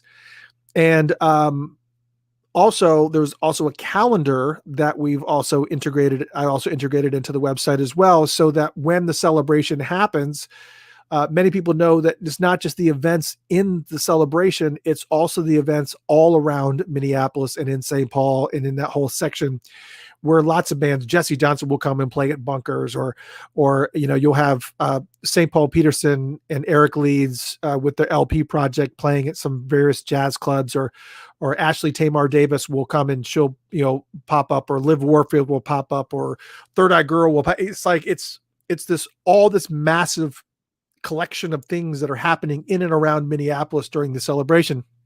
And I was putting together this website that not only showcased some of the things that you can do, but also additionally would have the calendar of events that's happening during that time. Well, the calendar is done. Well, the calendar is installed, but of course there's no celebration happening. So that is actually out. However, the map section of it is actually completed, and you can actually go. So next, if anybody's planning a trip to Minneapolis somewhere in the near future, you can actually go to this website. I'm still tweaking out the display and how it fits on the screen and everything, but it's still a map that has all the iconic Prince locations, all the murals that you can go visit, all the landmarks, everything from the Henderson tribute to the wall murals that are on the back of restaurants or wherever, First Avenue, all those things are on this really, really cool map. the website used to be, and still is technically, celebrationtrip.com. Celebrationtrip.com. That was the website that I got. But for some reason, I don't know what that reasoning was. I was able to get the domain name princecelebration.com. I don't know why that was available. Paisley Park certainly couldn't have gotten it, but I don't know. princecelebration.com. And you can actually go to that website, princecelebration.com. And right there on that page is the map that has all the things listed. I'm actually tweaking it out. I'm changing the little red thumbtack icons to little Prince logos. I'm still working on it, but if you happen to be going to Minneapolis anytime in the near future, you have a map that will get you to all the murals, get you to all the utility boxes in Minneapolis, all the different types of tributes and stuff that's all throughout Minneapolis. And so when you go, you can just pull up a map and go, oh, we'll go here, and you can plan out your trip and see a bunch of cool stuff. And it's out there. It's ready. It's out there. It's very, very cool. So check that out. Rob, are you back, or can you hear me now? Or so now I guess he can hear me, but now we can't hear him. So now we can't hear you. And I don't know if he's screwing with us or not. Now, this may be one of those things where I'm going to watch the replay and he's going to be talking and everything's fine. But as far as right here, I can't hear it. Can anybody else hear Rob as he's talking? Let me know if you guys can hear him. If you guys can hear Rob, let him know that you can hear him, and then I'll fix it. I'll try to fix out my problem and figure out what's going on my end. No, nobody can hear you. Nobody can hear you. So if you can hear us, nobody can hear you. We love you, but we can't hear you. All right. So he's backing out. All right. So he will be back. I guess he's going to reboot or whatever. So you get to see me big. Oh my God. Yes. Prince Celebration, Andre, princecelebration.com. That was a website that I started working on last year. I was actually working on it to put it in place for the celebration, so that not only would you have the map where you can go to all these different places, but it would also have an event calendar of the things that were happening at the celebration and in and around town. We actually set up a whole Facebook group too. It was called Out of the Park. That still exists. And I think there's a couple people that still managed to keep that alive. But it was called Out of the Park because it was also talking about events that were happening outside of Paisley Park. So not just the celebration events, but also things that were happening all around town, like because there's so many different really, really cool things that were out there. Yes, everybody, can you share the link? That's what it is. It's princecelebration.com. And you can also get to it from celebrationtrip.com. You can get to, let me see if I can get celebration. There you go. Celebrationtrip.com too. So there's a couple of them. But yeah, so the map is, all the locations are in the map right now. There's still some stuff that we want to add. But all the locations are in the map. And it's going to be fun. It's going to be great once it gets actually done. And I kind of put all the little Prince logos instead of the little red thumbtack points on the map.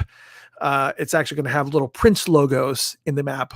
But I have to rework the whole thing. So yes, it's not 3D. No. All right, Rob is back with us. I can hear you. Can you hear us fine? I can hear you great. Perfect. Yes, I can hear you. Okay. What else was I going to talk about? There's a couple things I want to talk about. I got to most of everything on here. For the most part, I got most everything on the list. So let me just go ahead and preface this before I talk about it, because a lot of people are going to be annoyed. There was what was Sinead O'Connor's first album called? What was it? The Lion and the Cobra. The Lion and the Cobra. Sinead O'Connor's debut album, The Lion and the Cobra, was awesome. That friggin' album was incredible. She was still a twisted, crazy person then, and you could tell by the music, but her debut album, The Lion and the Cobra, was incredible. It was so freaking good. Yeah. Then time kind of went on and she got involved with Prince and released or recreated his song Nothing Compares to You that he had written for the family, whatever. And everything went haywire, not just because of the relationship that she had with Prince, but also because the fact that she just kind of got more insane and had a lot of she had a lot of mental issues. And I'm not saying that to disparage her. I'm saying because even she admittedly is like, I've got problems. So it's okay. But apparently a lot of people are up in arms because Sinead O'Connor is releasing a memoir. And the memoir, I think that it's called Remembrance, but a large portion of the book is talking about her work with Prince and talking about kind of sharing a not so nice view of Prince, which I've heard all kinds of crazy stories. I don't know what stories you've heard about Sinead O'Connor, but I've heard about the fist fight stories that Sinead O'Connor and Prince were having, that he was, I guess he took swings at her and they were fighting. I also heard the story. I don't know which stories are true and which stories are not. Also the story about how when she went up to accept the award for Nothing Compares to You at the award ceremony, she didn't thank Prince. She thanked everybody but Prince. And Prince took her in a limo or something and drove down into like the Las Vegas or the Arizona desert or something and like kicked her out of the car in the middle of nowhere. I've heard all kinds of crazy stories. But anyways, that's insane. So I don't know how anybody feels about Sinead O'Connor, but there's a memoir coming out, and I don't know. We'll let you guys talk about it, because here's something I do want to talk about. I'm gonna let you guys stew on the Sinead O'Connor thing, because I don't know. She's making a lot of names for herself in regards to, I think she really got herself out there when she ripped the picture of the Pope on Saturday Night Live. That was like a huge, what are you doing? I just, it is what it is. But yeah, she's crazy. I'm really concerned about what she's going to say in the book. And not that I'm concerned enough, because I don't know how many people are actually going to buy the book. But the fact that there's a book being released, and I become more and more a little bit apprehensive about buying books that are focused on Prince, or they even spend a portion of it focused on Prince, when he's not here to defend himself or to kind of, that's the reason why I like books like Dwayne Tudor's book that are based in like absolute positive fact. This is something that you said in a magazine. This is something that's on video or on record. Here's the proof. Here's what's going on. Here's what happened. Here's the recording sheet that he showed. Everything is there. Stuff like that is more of like a documentary, and this is just so different. And so I'm, I don't know. I don't know. Anytime you put something down, regardless of how many different facts you have or how much support you have, there's still, your perspective on it. But, I do hear what you're saying. Yeah, it should be interesting. I mean, especially if she's writing it. I mean, it's her, it's how she viewed things. So, you got to kind of look at that. And artists are, different. They, they have different approaches to things, and yeah, she well, and there's also, in her defense, there's also going to be a lot talking about her childhood in where's she from? Ireland, I guess.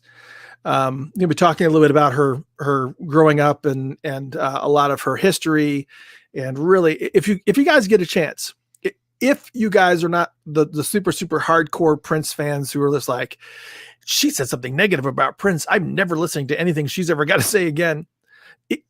If as long as you're not one of those people, put that aside and go to Spotify and listen to her album Lion and the Cobra, and keep in mind, this was before she had a relationship with Prince. It was before she had she never had a relationship with Prince. Well, I don't know. But there. Anyways, Maybe we'll find out in the book. maybe we'll find out in the book. I'm sure it didn't happen because they obviously did not have any. There was no love lost between them for sure.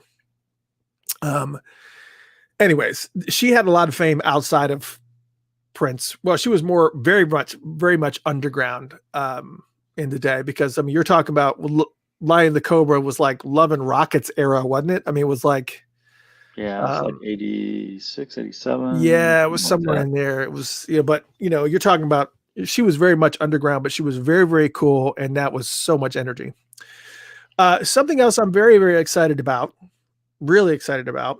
How many of you out there are Tamar fans? You got Tamar fans out there anywhere? Anybody got Tamar? Any Tamar fans out there? I know you got Tamar fans out there. Let me just say this.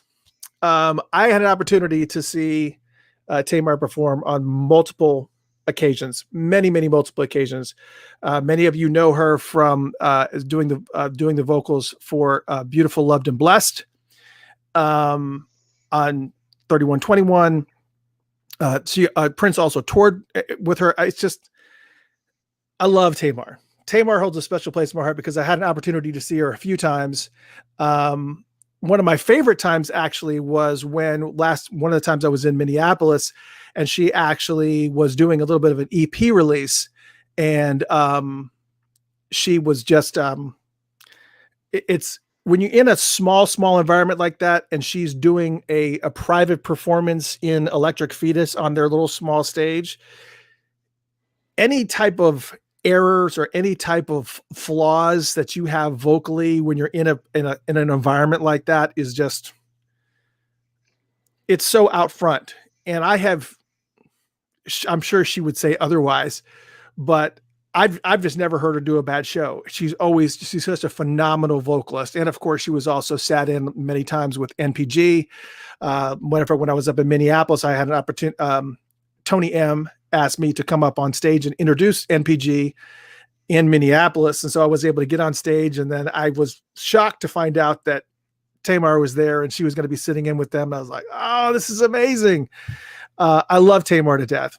And the reason why I'm bringing her up is because of the fact that she's one of my favorite female vocalists right out of the gate. But secondly, she's got to get her due at some point in time, right? And I just found out that she is back in the studio, and she's actually performing at the studio. She's creating some new work. So for a surprise for everybody here, I hope everybody is ready. I would like to welcome a very, very special guest, Tamar, to the show. Tamar, what's going on? Hi guys! Oh my God! You guys see the back door. That's I've got to make you bigger. How do I make? Hold on. Let me make you this. There you go. Well, I'd rather look at you than us. Hi! Hey Tamar, what's going on, girl? Hey. Hi guys! Oh, what a cool introduction! You know I'll do anything for you, Chris. When you sent me that picture from Atlanta, I was like, of course he still has this picture. Of course I do. I'm going to turn up your mic too. Let me see if I need more mic on you. Hold on. Let me take this out. I'm going to turn up your mic even louder so people can hear you. Are we still here? You still good? Yeah. Hey guys! Thanks for having me. Absolutely. Why would we not have you? House. Chilling at home, doing work. What else? Okay. And let me just tell you, for those that do not have this, let me just say, we play on Funkatopia Radio. We play lots of different tracks off of. We play lots of different tracks off of this. We play Fleek off of there. I love Fleek. What else do we play on here? We play All Life Long. We play like a few tracks off of this on Funkatopia Radio on the app, and I guess I'm a little bit shocked that this didn't blow up because it's way better than anything that's on the radio. So if is this still available for people to be able to purchase somewhere? Yeah, I have a few copies on at home, so I can ship out. I think I only have like 43 copies left, because after that, I'm not going to purchase any more tangible ones, because the new project is, I can't even tell you the numbers that we're ordering. It's on vinyl only. But yeah, that one is only 43 left. Because I'm just like shocked really that you're. I want to make you larger than us. So that's fine. That's better. That's actually better. Actually. Oh, Wish wow. you were in the center. Yeah. Let's see. I wonder if I can like shift her. No, I don't want to remove her. I just want to see if I can shift her to the center. I feel like I'm on CNN or something. Yeah, CNN. Yeah, it does feel kind of like CNN. It's kind of cool. So tell me what you're doing in the studio right now, because I mean, is this going to be a full blown album or is this an EP or what's happening? So it's a full blown album. It just kind of dawned on me. I think I was talking to my parents and I was like, I realized that next year, well, this March will be 10 years from My Name is Tamar. That's when the album came out, was 10 years ago. And I was like, I've got to put out a new project. So it's a full-on project. I am not going to announce the names who are featured on here, but it's some major artists that I have known for a very long time. And we were like talking about collaborating. Some of them are on TV every single night on a certain late night talk show. So I have a lot of names in this project, but what makes it so spectacular is that I wanted to do a collaboration project. So crossing fingers to get clearance on one extra song that I did on a major show. So it's a big collaboration project. I'm redoing 2 songs from the first album, 2 songs from another album, I'm not gonna say. And then the other 6 are brand spanking new songs. And so they're very funk, live, like rock, like very, some of them are long. You know how Prince used to be, he used to play a song forever and ever. So some of the songs are going to be very long and grooved out, and a lot of solos from some major artists that I cannot wait to share with you guys. And so, yeah, it's an ode to like putting out the first project. And this one is going to be called My Name is Ashley, because my first name is Ashley. And the first one was My Name is Tamar, this middle name. So it's like, why don't we name this one My Name is Ashley? But it's going to be 31 days of content. I'm going to be showing some behind the scenes footage of a new project I'm working on, so you guys can hear me on phone calls and, you know, how I negotiate projects and meeting with designers and videographers.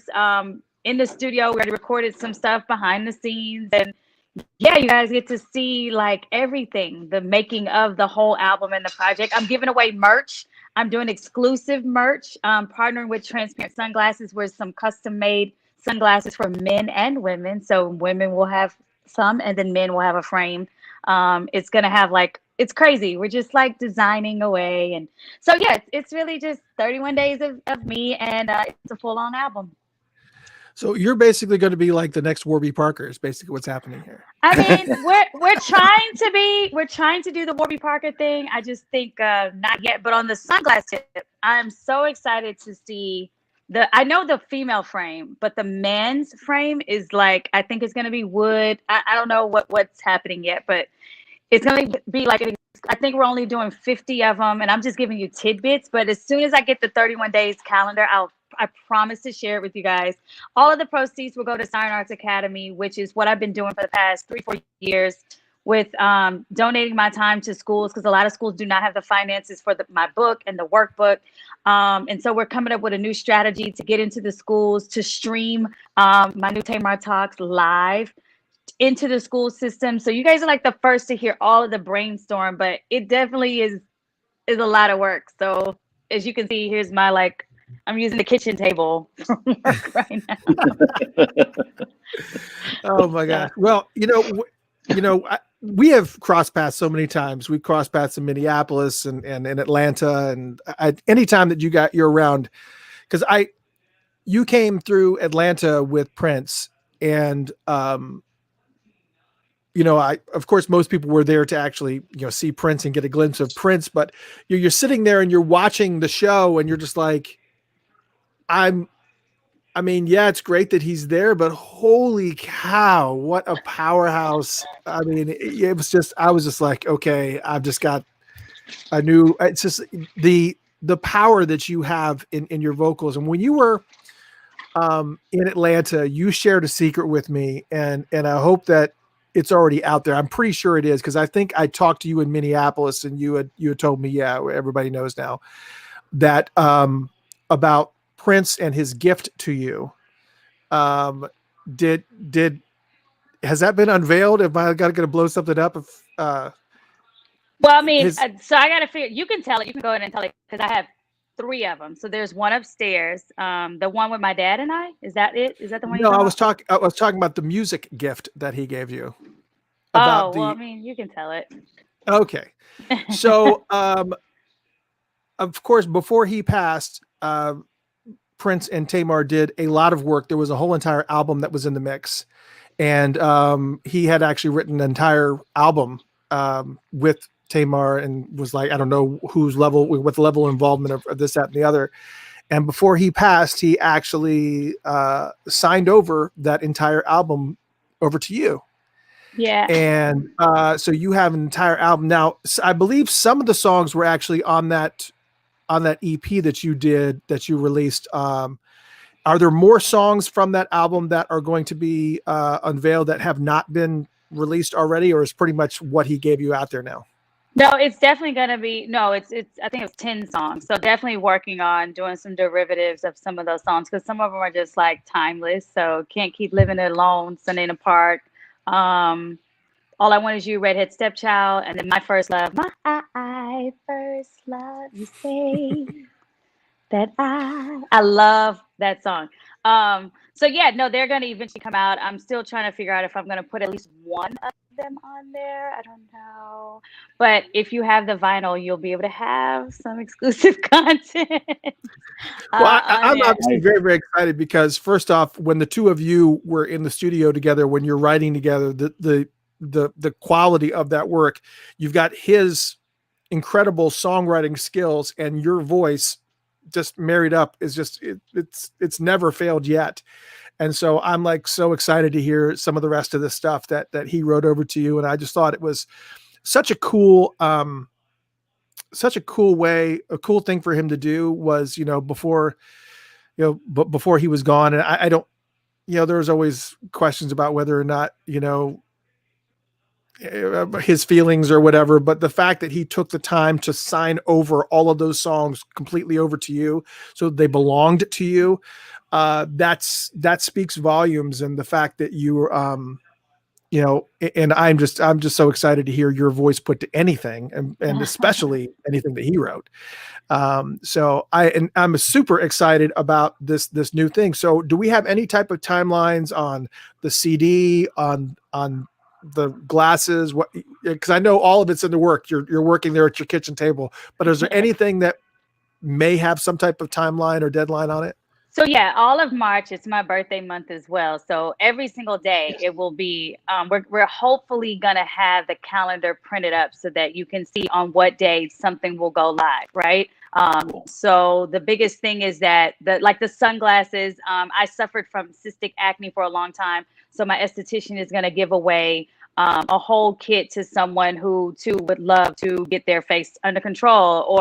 So I'm still working on those different brands that's going to give me product.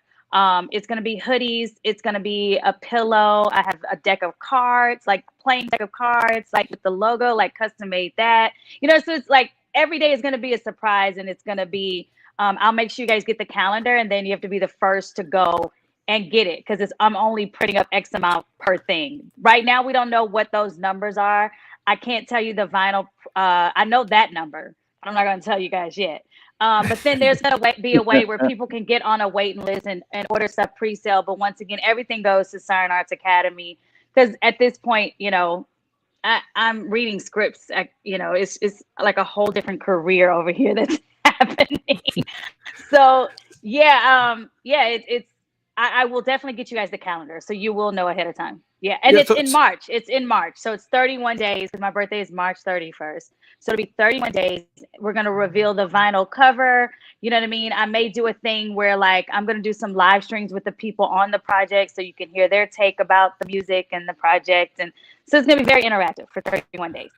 So tell me a little bit about the academy that it's going to be to benefit. So Siren Arts Academy is, I just did a vocal pilot program with 2 students, and my mother and dad and I for years have been talking about things we had noticed in our industries. And from the collegiate level, kids were spending money on college and didn't know what their passion was. So we have a whole curriculum that we created for a summit. So we've been putting on that summit. And then due to COVID, we had to cancel this year. Well, since virtual has happened, a lot of schools have been coming to me to do master classes for the arts department or the musical theater department.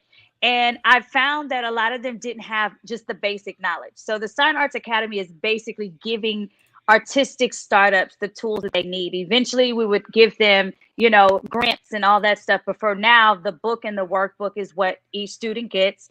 And then they go through an intense training with me. Eventually I want to do like weekly trainings with per school. But right now it's been one-offs. My last situation, I had 2 students that came out and ended up getting headshots awarded to them from me. And so it's very intense. And so the Sign Arts Academy is basically putting arts back into schools, and especially now, like, it's really more important because they're all learning virtual. Most of them are learning virtual. So it actually will sponsor a book and a workbook per student for the Sign Arts Academy. All right, so everybody needs to stay in line with Facebook. Where's the best place that people can go to get all the announcements about the release of the vinyl and all that stuff? So first, I tell people to make sure they're subscribed to my mailing list. So go on to my website where it says contact form and just make sure I have your email address, because I roll out a lot of information through my mailing list only. Like, I never post some stuff on social media.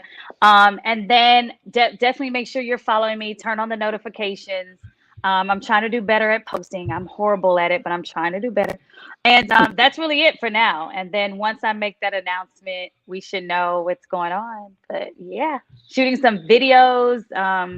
Have one coming up that I got to shoot, and shooting 3 more. It features Jelly Bean. If the album does feature Jelly Bean and Mono Neon, I should probably spill that out. Yeah, right. Yes, and absolutely. Mono Neon is killing it on a song called Boyfriend. And then I have some other features that are surprises. Like, I'm so excited to announce them. Oh man, I can't wait. And I look, you have my cell number. You can obviously text me and let me know whenever you're in Atlanta. Give me some heads up so I can kind of help you do that prep. I'm so excited for this new music. Again, we were talking about this. She said she has limited copies of this. You guys can't have this one because she signed it to me. So you can't have this one. This one's mine. And it says "Love Tamar" on it. So can't have it. Yeah. So I'm just so glad that you're still in the mix. I'm so glad you're still in the studio and that you're actually, getting some work done during this ridiculous pandemic. I think actually it's kind of helped a lot of artists. I mean, it hurt a lot of artists in many ways, but at the same time, from the creative process and forcing people into, figuring out the direction of their career and actually giving them time to actually get back into the studio and do some live streams and things like that. Have you live streams, anything potentially possibly coming up? I know, you've teased that at some in the past. Yeah, so 31 days we'll have that. So it'll have live streams. It's going to have, like, for instance, Tamar Talks. If you guys haven't been listening to my podcast, I do have a Tamar Talks podcast recorded with Morris Hayes. God rest his dad's soul. I heard about his father passing. So I have an intense interview with Morris Hayes, just he and I just talking very candidly. So I'm going to wait to put that out in March because the interview was so great. It was just so much fun talking to Morris over the phone. So it has a lot of live streams. It has a lot of performances, a lot of visuals, a lot of what else am I doing? Giveaways, and then it has some of my TV show that I'm launching, the pilot behind it. So you'll be able to see some interviews with some very high up people who've started some apps that I think a lot of artists and musicians should be on. So yeah, it's gonna be pretty cool. It's just content. Oh man, obviously, so March is going to be friggin' awesome. I cannot wait. So everybody needs to head to tamardavis.com, sign up. Is there, unless some other place you want them to go, but tamardavis.com and get on the mailing list. As she's already admitted here, she's not a fan of social media, and for us, it's like a necessary evil. It's just, no, I hear you. I don't do it. I can't do it. Yeah, Rob doesn't do it. He is like totally against it. I have to like reach out to him. It's not good for my mental health. Yeah, I get it. Trust me. I get it. Yeah, it's a mess. Tamar, thank you so much for stopping in and letting us know everything. March, March. I cannot wait. I'm gonna get on the mailing list today. I thought I was on the mailing list, but maybe I fell off or something. I'm gonna make sure to get back on. That's Everybody. the best gift to me is like people just supporting and knowing, like, it's really about collaboration and the Siren Arts Academy and getting people, because I don't know when I'm going to do another album. I'll keep putting out singles, but like the albums take a lot of work because of schedules and then COVID. So, getting the musicians in New York to do their part, it's a lot. So yeah, Unbelievable. Well, you got a bunch of love. I thought I've been posting some. Elisa says love you. Of course, Elisa! Yes, Elisa. That's my soror. Yes, we're working on some stuff too. So ever since I did some work with you guys, ironically, Purple World, she came to me and we've been brainstorming about some things that we're bringing to the table as well. So yeah, constantly, creating over here. Cammie said she signed up. Thank you, Cammie. Michelle said, hey, thank you, beautiful. Michelle. Yes, Mailing Stone Pool had to get some, let's see. Mailing also said, I listen to Beautiful, Loved, and Blessed every morning. And Ronlin is very, very... I can't listen to that record. So my new SUV that I got, so lo and behold, who still, like, even in these newer cars, who still makes CD players, right? So I happen to open my glove compartment and there's like a whole SD card thing where I can play pictures on my dashboard. It's like really high tech. And so there's a CD player in there. So when I was taking some CDs out of my old car, I happened to just like, okay, throw that away. And what was in there? 3121. And I said, okay, I said, I'm gonna listen. So you guys, I put it in and then, so I was like, okay, I can handle this. Through the days, knock on the door. I was like, nope, can't do it. So then I kept driving. I said, okay, let me try to play some more. And then what my favorite song off the album is not Beautiful, Loved, and Blessed. It's The Word. So I played The Word and I just cried. Yeah. I just cried. I was like, okay. And to this day, I've not played Beautiful, Loved, and Blessed in the car. I can't listen. So that's my Prince story. I was trying to not give one, but that's the best I can give right now.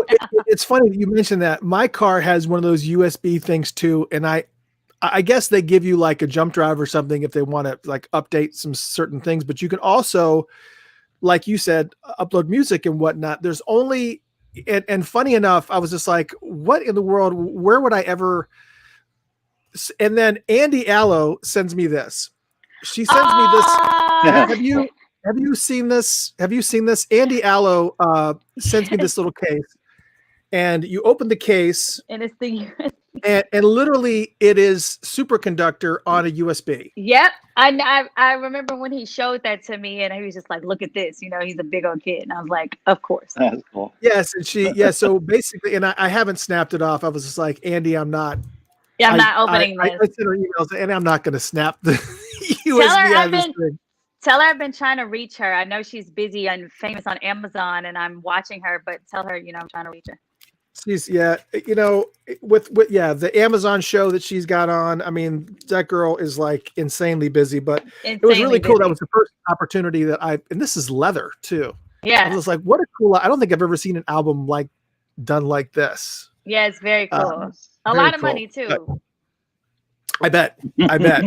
So I'm looking forward to all the different releases coming from you in March and all the different things that are coming. I know Brian Davis was asking, there was a bunch of different people that still had so many different, Brian wanted to know, how can you purchase a vinyl? I'm sure that will happen during the 30 days. Yeah. So we're going to roll it out, like hopefully the mid-February, because we're technically already in February because it's January, but by February we'll roll out the 30 count, the days, and you can just see like, okay, on this day she's going to go live with this, and it'll have all that information in there. So plus, if you're on the subscription list, I'll put it in the email and it'll say, what the calendar of things are. So cool. And Adriana was saying she saw you at NYC at Nokia Theater. Hi. Oh my gosh. Everybody was talking about Maid's Christmas over the holidays. So many different things. Andre wants to know, will you marry him? Hey, Andre. Hilarious. Oh my gosh.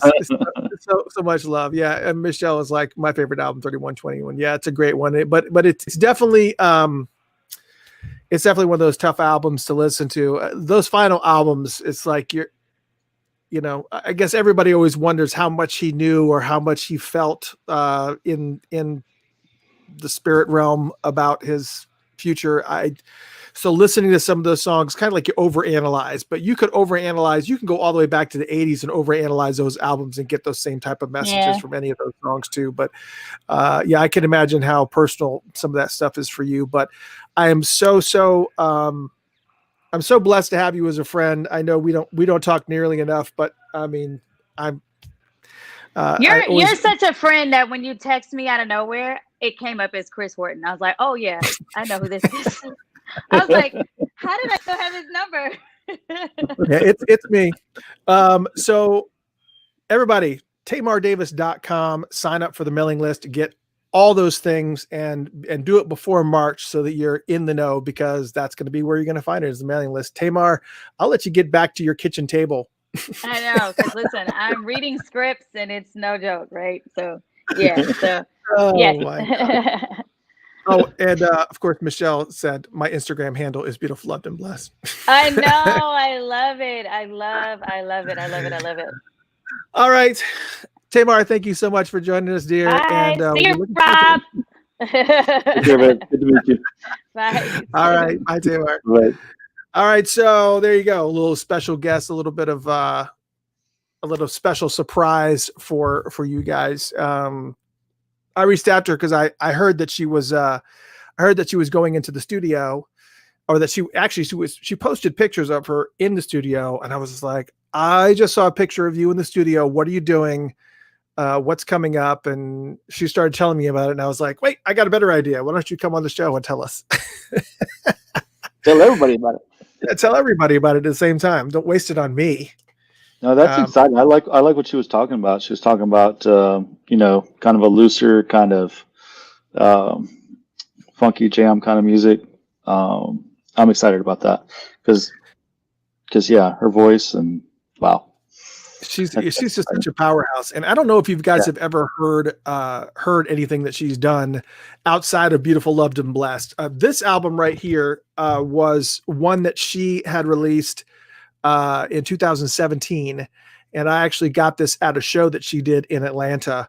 And we were sitting talking, and she also had an EP that she released in Minneapolis that had, and I think like 2 or 3 of the 5 songs that she had on that EP, which is somewhere back in my stack of CDs over here, were those songs, those 10 songs that Prince had given her.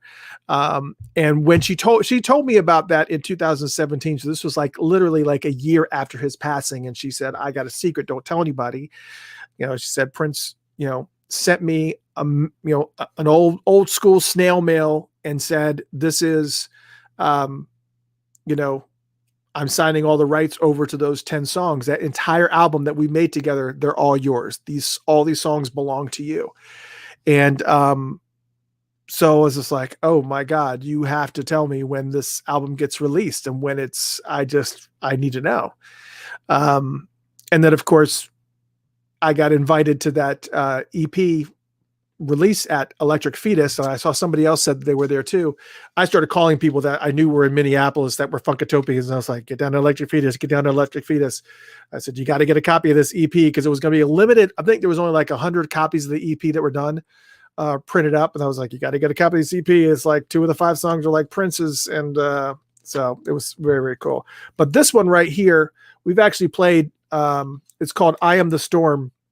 You might be able to find some of them online. She alluded to the fact that only she has these copies. So I don't know where they are. But man, this is like a powerhouse album. She's just got this voice that is it's so out front and so dominant.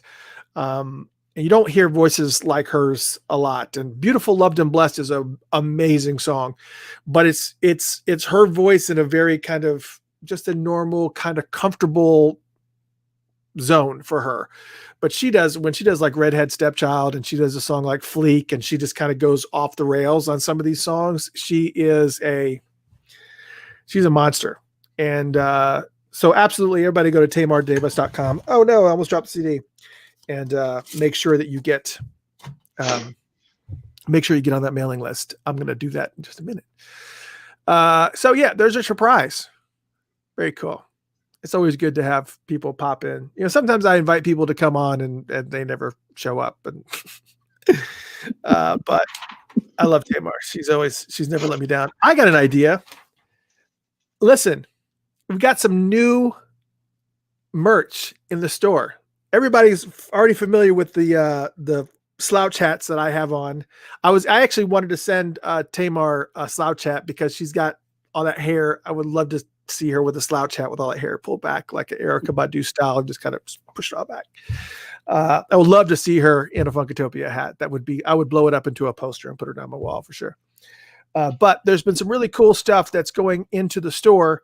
If you want to, you can go to Venmo or the Cash App. I think Venmo is at Funkatopia and the Cash App is $Funkatopia. And I've got some products that are not in the store yet. Got these new baseball caps, these Funkatopia baseball caps. It's got this baby blue, navy blue front. The Funkatopia hats, they're pretty awesome. These are brand new hats that just came in. Plus, these are really freaking cool. My daughter's already stole one. The purple Funkatopia hats that kind of got that the lighter purple Funkatopia hats that came in that are awesome. Very, very cool. And yes, everybody's been asking when they're going to be back in stock because they got sold out, and they're back. Funkatopia dark purple beanies. Funkatopia dark purple beanies. And they are back in stock. So if you want any of these, you can just Venmo or Cash App $20 to at Funkatopia, or Cash App is $Funkatopia, and then tell me which one you want. Just say, I want the purple beanie, or I want the light purple hat, or I want the baby blue hat of the new products. Everything else is already in the store, and you can go to the store and just purchase it there. It's free shipping. So just make sure that you do that, or you can just Venmo or Cash App and then email separately. But let's go ahead and do a trivia question for a Funkatopia beanie. Trivia question for Funkatopia beanie. All right. I just heard this song earlier today and I was just like, oh yeah, I forgot about this. The song, and this is going to be for the people that are on in the chat room here. The first person that gives me the answer that I see pop up on this list. Anyways, Adriana says, I love my slouch hat. Yes, it's so awesome. First person that gives me the correct answer to this question will get a purple beanie, and you just email me your information and I'll. In the song G-Spot, everybody knows the song G-Spot. What is she spelling out in the song? I'll give you the first letter. F is for frustration. What is she spelling out? She's spelling out a word during the whole entire song. What is she spelling out? First person that gives me the correct answer to that question gets a purple beanie, and I will send it to you. You don't have to pay for shipping or anything. Just email me and I'll take care of it. So that's all you need to do. There you go. Yeah. So first person with the correct answer to that wins a purple beanie. So cool to have Tamar on the show. That was very cool. I mean, it's just always, I love Tamar. Oh my God. She's just so easy, she's just so easy to talk to. Just laid back, man. I mean, that's cool. Oh man. When I saw her after the show, Andre says freak. Elisa says freak. That's not it. It's not freak. So I'll go ahead and save you guys from saying freak. It's not freak, but there's probably people that are starting up G-Spot right now and listening to the song. Right, they're like listening through it. What does he spell? What does he spell? What does she spell? Everybody's Googling lyrics. You can Google the lyrics. I don't care how you get your answer. I'm surprised you had to Google the answer. You should know. You should know. Come on, Prince fans. Mailing Stovepool got it right. There she goes. There it is. Just quick. The answer is finally correct. Yep. Yeah, now everybody's coming in. Arlene saying, everybody say Arlene, Andre. Andre says Fink. Mailing, I'll get you a purple beanie for sure. Just let me know. Just send me your address, Mailing. I'll get you that purple beanie. And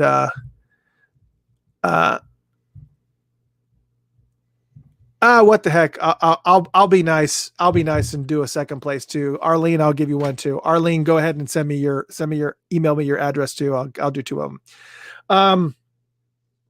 Because it both came in like right at the same time. I was like, pop. Anyways, yeah, man, it's always good. It's always good to kind of play catch up. But what's fun about doing these free for alls is that, you start off the show with no real agenda. It's just, I knew that Tamar said, I'll be on about 9. I was like, cool. I'll just talk in circles till 9. And he did. So there you go. I always do that. People are asking me, why is Rob on the show? Right, exactly. What does he do? He just sits there, doesn't say anything, just sits there with a stupid look on his face. Chris talks the whole figure out how to get the light out of his glasses. It's driving me crazy. So yeah, so keep having to do I'm in this. Atlanta. Rob is in Arizona, and we have been, we've been friends freaking ever. I want to say about, I don't know. It's been the better part of, it's been between 35 and 40 years. So I think we knew each other when about 15, I guess, 14, 15 years old. So it was a little bit later, but yeah. Yeah. So like 17 or 18. Yeah. So it's been a mess. Yeah. Yes. So we've known each other for a really long time. And then, how many years ago did you move to Arizona? 96 is when I moved to Arizona because, I couldn't breathe in Atlanta. How far are you away from Scottsdale? Oh, it's not that far. It's about like maybe 30 minutes. Oh, okay. Well, that's good because I think I'm going to be down there in a few months, actually, I think. Awesome. Because my, I guess she's a cousin-in-law, got married. Sarah, she got married and she's pregnant. They're having a baby shower, and we're going to actually be surprising her. I don't think she watches the show. I think you're going to be popping up at the baby shower over there in Arizona. And so you're going to be the surprise? No. Okay. I mean, but part of the reason why I was talked into going, I was just like, I can go see Rob. But they were also talking about, Dion's also talking about we can drive a couple hours and go to San Diego, and we can drive to Mexico. It's like talking about all these places that we can go 3 hours this way and go here, and 3 hours this way and go there, and 2 hours this way and go there. So she's got a big plan. Sounds like it. Yeah, it's gonna be fun. Have you ever seen the Grand Canyon? I have not seen the Grand. I've flown over the Grand Canyon twice. I've been to California a few times, and so I guess I've flown over a few times. So I've got to fly over it and see it, and it's been pretty cool. It's kind of not the same. It's not the same. I want to be scared for my life on the back of a mule. That's what I want. You can do that anytime, man. You can do that in Georgia. Oh my God. Yeah. Just go out in the woods. Oh my gosh, I cannot believe I forgot to talk about this. So many people are, let me see if I can pull this up. Hey, Rob, can you still share a screen? Should be able to. Okay. If you can share a screen, look up Prince Schmidt Music Wall, SCHMITT Music Wall. Just do Prince Schmidt Music Wall and pull up that picture of Prince. I'm getting a mural. That's fine. So there's a picture of Prince from the 70s. Oh, this is cool. and he's standing in front of the You just wanted Schmidt me to Music see it, Hall, right? which used to be the Schmidt Music Center. Hold on. Which Let used to me be get the a good picture of it. this used to be the Schmidt Music Center, and I guess they closed down, and the building is being sold to some office complex.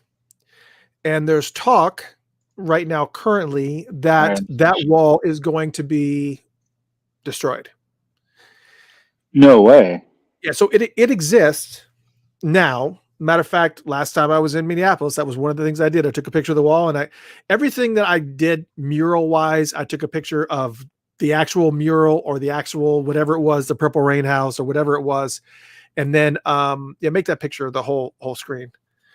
Then you can right click and yes, whatever, you know how to do that. Anyway, so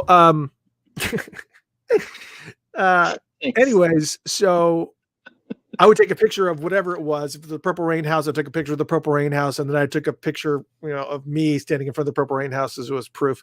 So here is the picture of the infamous shot of Prince in front of the Schmidt Music Wall.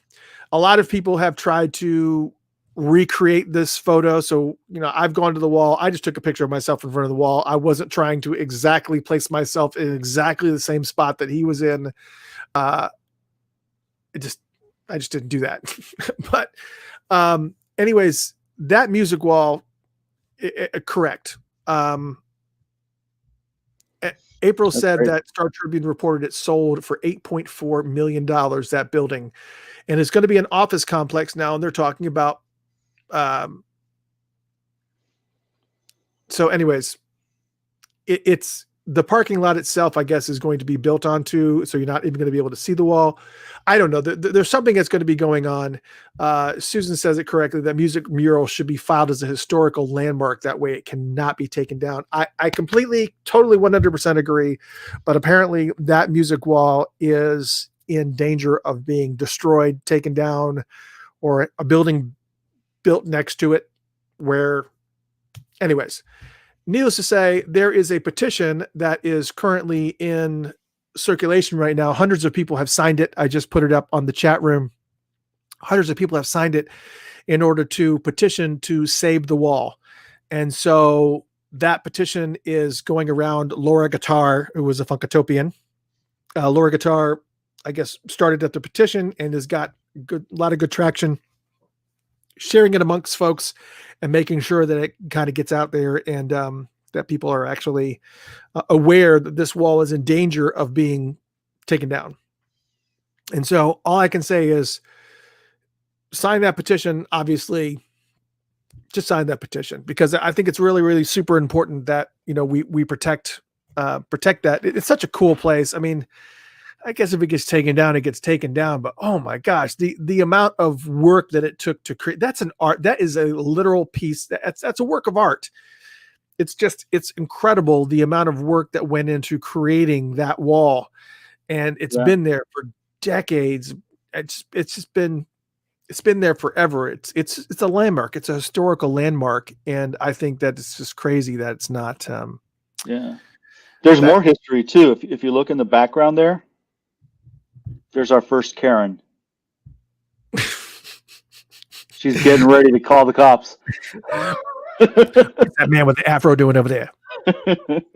Our first Karen. All right.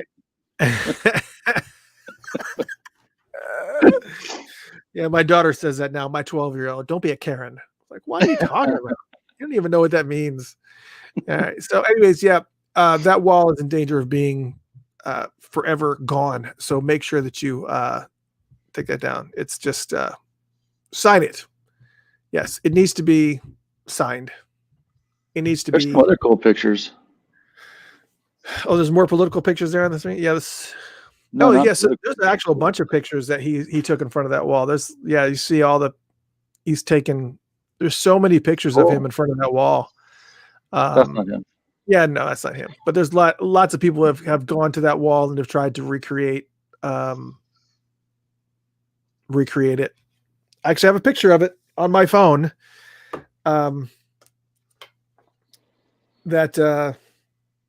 I have a picture of it on my phone because that was one of That's cool. Yeah, it's huge. I dig it. Have they ever had like a concert there where people just sat there and played what was on the wall? What is on the wall? No, What is no, that and I called? want to say it is some type of it's some type of concerto or something. I can't remember what they said that it was. It looks hard. Yeah, whatever it is, yeah, it looks very, very difficult. It looks really hard. Yeah, here's well, let me see if I can just make myself large just for a second. Not that I need to make myself large, but yeah, that was a picture that I took. Nice. Yeah, that's the picture that I took of the music wall, and of course, obviously, my idiot self. There's a picture of me in front of the wall. So yeah, you needed to pull your hair out a little bit more, just And we were talking about that Cheapo Records place. There's me in front of the mural at Cheapo Records. So there's you look like you're stalking it. I don't look happy in any of the photos. You look like it was wrapped in cotton. Well, because I was on. See, the problem is that Audrey Johnson. I love her to death. Audrey's one of my favorite people on the planet. Audrey Johnson sent me. She sent me all these lists of all these of all the utility boxes that were in and around Minneapolis that actually honor Prince in some sort of way. So utility boxes? Yes, they're stalker me in front of the Purple Rain house. So a lot of people don't know this, but the Purple Rain house, there's nobody lives in it. Prince purchased it before he passed, and it just because there's some weird guy standing around in front of it. Yeah, the neighbors have got to be used to people pulling up at all hours of the night and taking pictures in front of that house and sitting on that patio, whatever. But nobody lives in that house. People just kind of stop and just pull up in front of that house. But anyways, I think moving forward, I'm not going to do this show on radio anymore. I really am. We keep showing pictures and people are like, "That sounds great."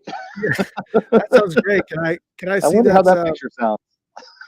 Yeah, and this is I can't remember this is another mural that's but like wow. Princecelebration.com. I got the map that kind of shows you where all these murals are, including like there's this little loading dock that has a bunch of pictures of Prince on the loading dock. Very, very cool. And of course, there's Happy Me in front of the loading dock. It's like, fuck, here's another mural.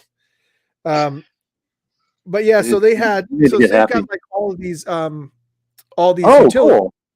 utility boxes that are all around Minneapolis. I think there's like about 4 of them. Right now, currently there's 4 of them, but they're like wraps. Here's another one that's a utility box that's in Minneapolis. So there's a bunch of Minneapolis utility boxes. And so I went to all these different places and documented them on princecelebration.com, along with, because the utility boxes didn't have specific addresses, I put the actual GPS coordinates so you can actually get to them without having to go there. And I actually found a couple murals that were not on Audrey's list. Audrey gave me this live. Ronlin goes, "What a cool sounding picture." Yeah, so there's a lot of cool stuff on princecelebration.com. So if you happen to go to Minneapolis, please make sure that you go there. And I've also put some other things in there too. I put like, Mall of America and things that you have to get to when you go to Minneapolis, places that you have to stop. Yeah, very, very cool. So we've got one in Phoenix. You have a Mall of America in Phoenix? No, a mural. Oh, a mural. A Prince mural. I'm showing it right now. Oh, are you? Oh, let me take. Oh, yeah, that's right. I forgot. I saw this one pop up. Wow, that's an awesome one, though. It is. I like the mirrors. That's cool. Yeah, have you been there or? I have not been to it. It went up, I think, a couple years ago. Not long after he passed, and it's not an area of town that I go to very often. But yeah, I do like it. It's all there. Yeah, it seems like it covers quite a bit. I mean, I Yeah. see. I mean, you see that the. Well, let's see. Yeah, it's You got Purple Rain. You got Under the Cherry Moon era. you got Third You Eye Girl in got the background Third there. Eye. Yep. Third Eye Girl. Yeah, there's a lot Um, of stuff that's going on there. It's like stuff from yeah. all over. Yeah, it's Yeah. yeah, it's pretty But awesome mural. That's in mirror Phoenix. glasses are my favorite. Yeah, that's pretty awesome. It's in that's yeah. Next time I'm in Phoenix, I'm gonna have to make my way out to that one. That looks cool. Yeah. Yeah. Yeah, and then For those of you also, on radio, it sounds really great. yeah, it's a lot greater than you think. Henderson, Minnesota, actually did a whole entire section as well that honors Prince as well. They had a bronze statue. If you do Prince Henderson tribute or whatever, they have a bronze statue of Prince. They have a bench there. They have a couple murals, and they like decorated a whole entire section of Henderson that is all dedicated to Prince. I can't remember exactly what the significance of Henderson was for Prince. I don't know if he recorded something there or whatever. I also did. I'll pull up your screen there. Yeah, so that's basically the mural that you're seeing, and they have that little signpost there that says, Prince Place, and it's really, really cool. The actual bronze statue is actually in front of all that. Is it? Okay. Yeah, it's actually really cool. And it's got, it's pretty freaking awesome. And that was the only place that I was not able, anyways, it's the only place that I was not able to visit in Minnesota. I went to almost everything else. I didn't go there, and I also didn't go to Lake Minnetonka. And Lake Minnetonka is huge. Obviously, it's a massive, massive lake. You can get to it from a variety of different places. There's a bunch of parks and also residences and stuff that border Lake Minnetonka. But on that Prince celebration, there is Princess Mills said, I thought the bike riding scene in Purple Rain was there in Henderson, so that's probably what it was. They said, so that's the significance. Arlene said that's where the Ain't Lake Minnetonka scene was filmed. Sandra says, Chris, I'm an RN and I had to request pay time off now for Minneapolis Celebration 2021. I asked for June 3rd through 9th. Any idea when it will take place in 2021? I would go ahead and cancel that vacation request and save your PTO, because I do not think that the celebration is going to be happening this year. I think that they would have made it an announcement of some sort for that celebration at this, because it just takes too long to plan. You have to be able to plan at least 6 months in advance, especially if you're coming, not for, if you're in the States necessarily, you at least need a few months though. But you got people that are coming from all over the world, and it's just too difficult. And that was one of the challenges that they were having in 2020 when they were originally planning the 2020 celebration, was that I still have all the celebration 2020 graphics that they released, and but they just were cutting it underneath the wire. They hadn't made an announcement about the celebration, the June celebration. Actually, they were talking about it being in April, is what they were talking about. I think they were that wouldn't be a June celebration. Yeah, I think they were talking about wanting to do it in honor of his passing, like he requested. And then I think that was the original plan, or they were going to be doing it in June, but it was like, they were already flip-flopping on a bunch of things. They weren't making an announcement about anybody that was playing, anything that was going to be going on, any of the events, there was nothing. So they were essentially asking people to pay money. And I know lots of people that dumped $1,500 and more, to lock down the tickets for the, I don't know, whatever, for the reservations, I guess. for that advanced level of access.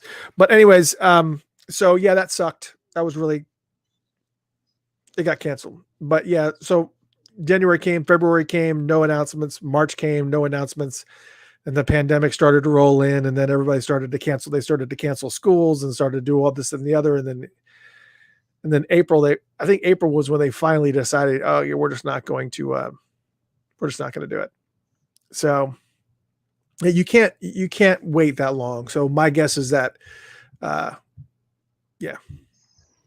my guess is that save your PTO for another time, because it's probably going to be 2022. Yeah, there's the bronze statue from Henderson with snow in front of the bench. Yeah, I like the one with snow. There was another one where these women were kissing it, but I liked this one better.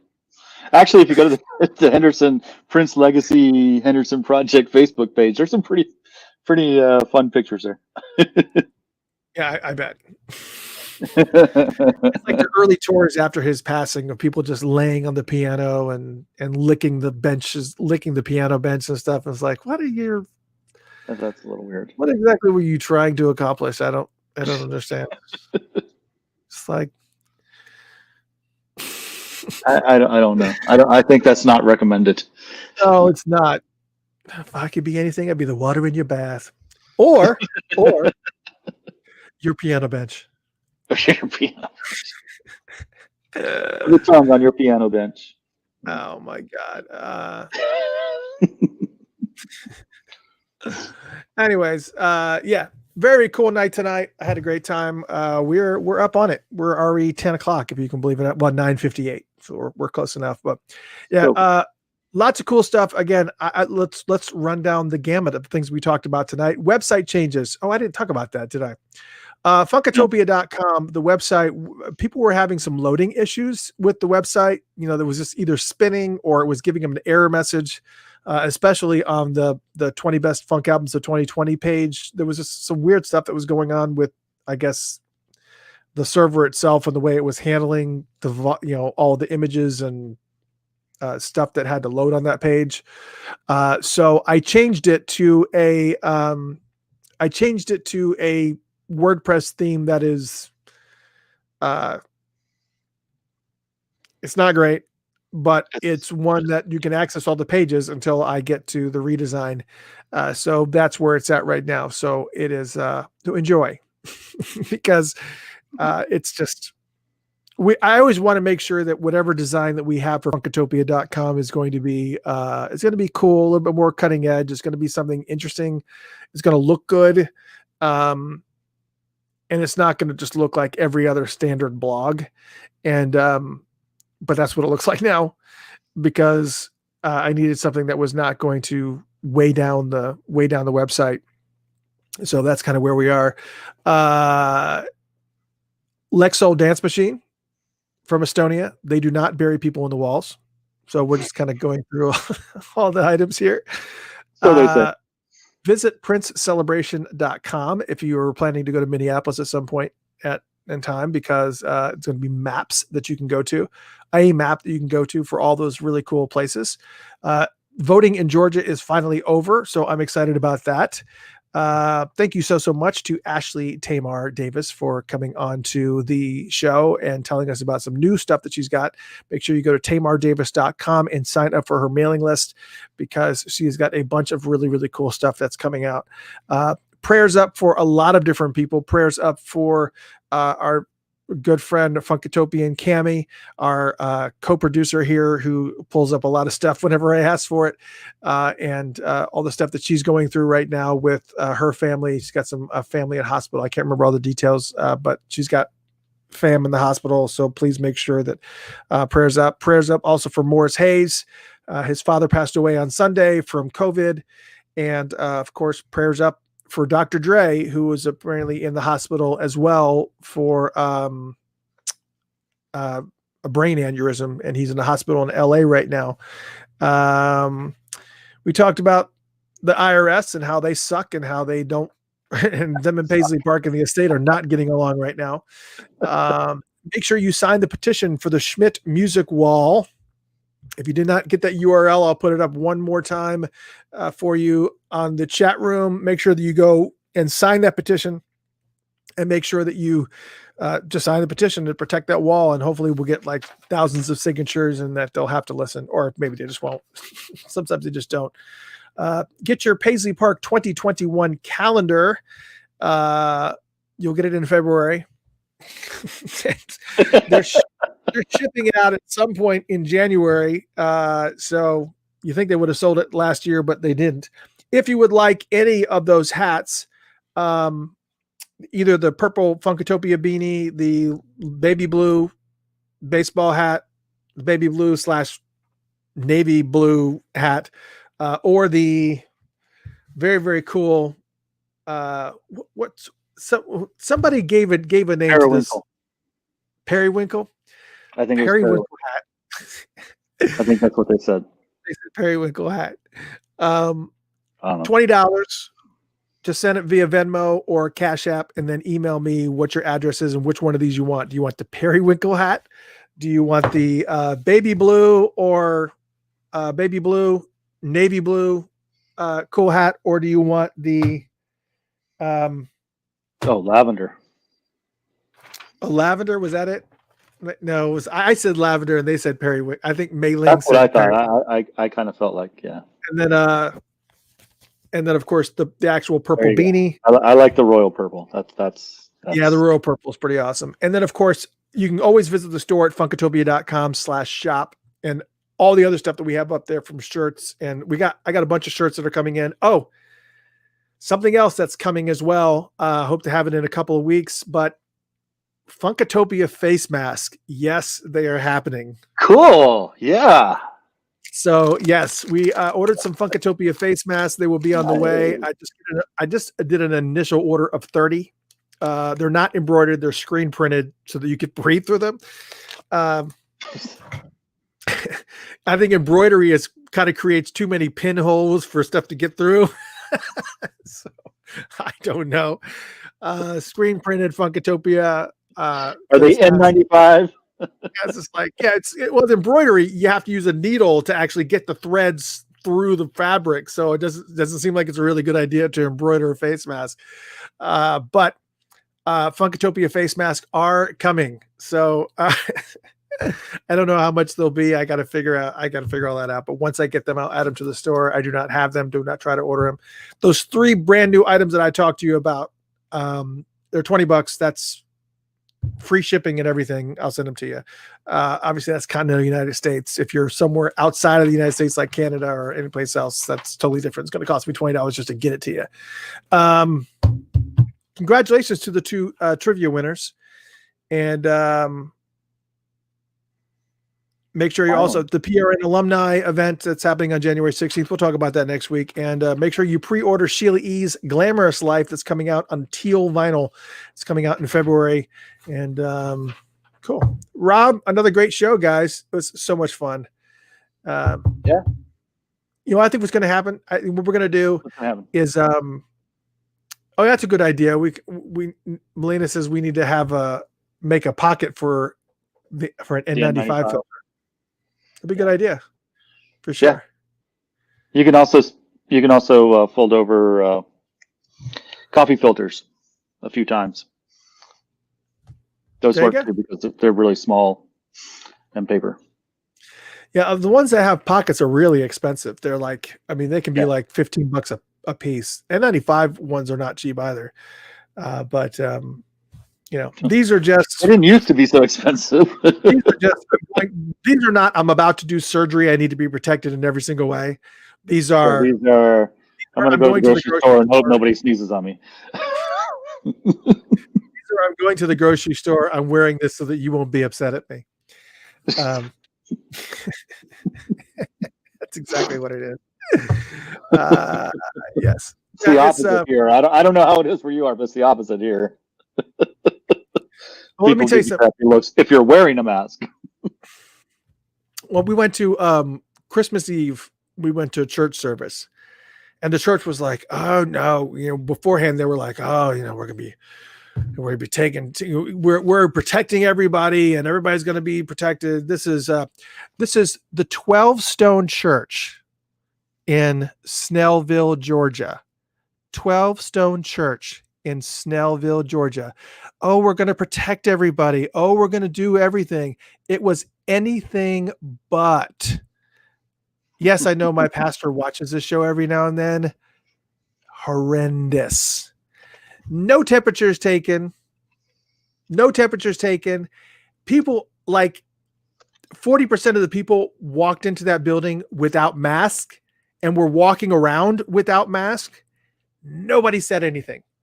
Nobody said a word to end. But just say, look, I'm not one of those people that goes into freak out mode, but if you're going to be advertising that you're going to be protecting people, that do that part. Make me feel comfortable. I mean, Jaden was freaking out because she's really freaked out about the whole thing. But like most of the people weren't wearing masks, and you could like look up at the lights, the stage lights that they had, and you could like watch like dust and stuff like blowing by in front of the lights, and you're just like, oh hell no.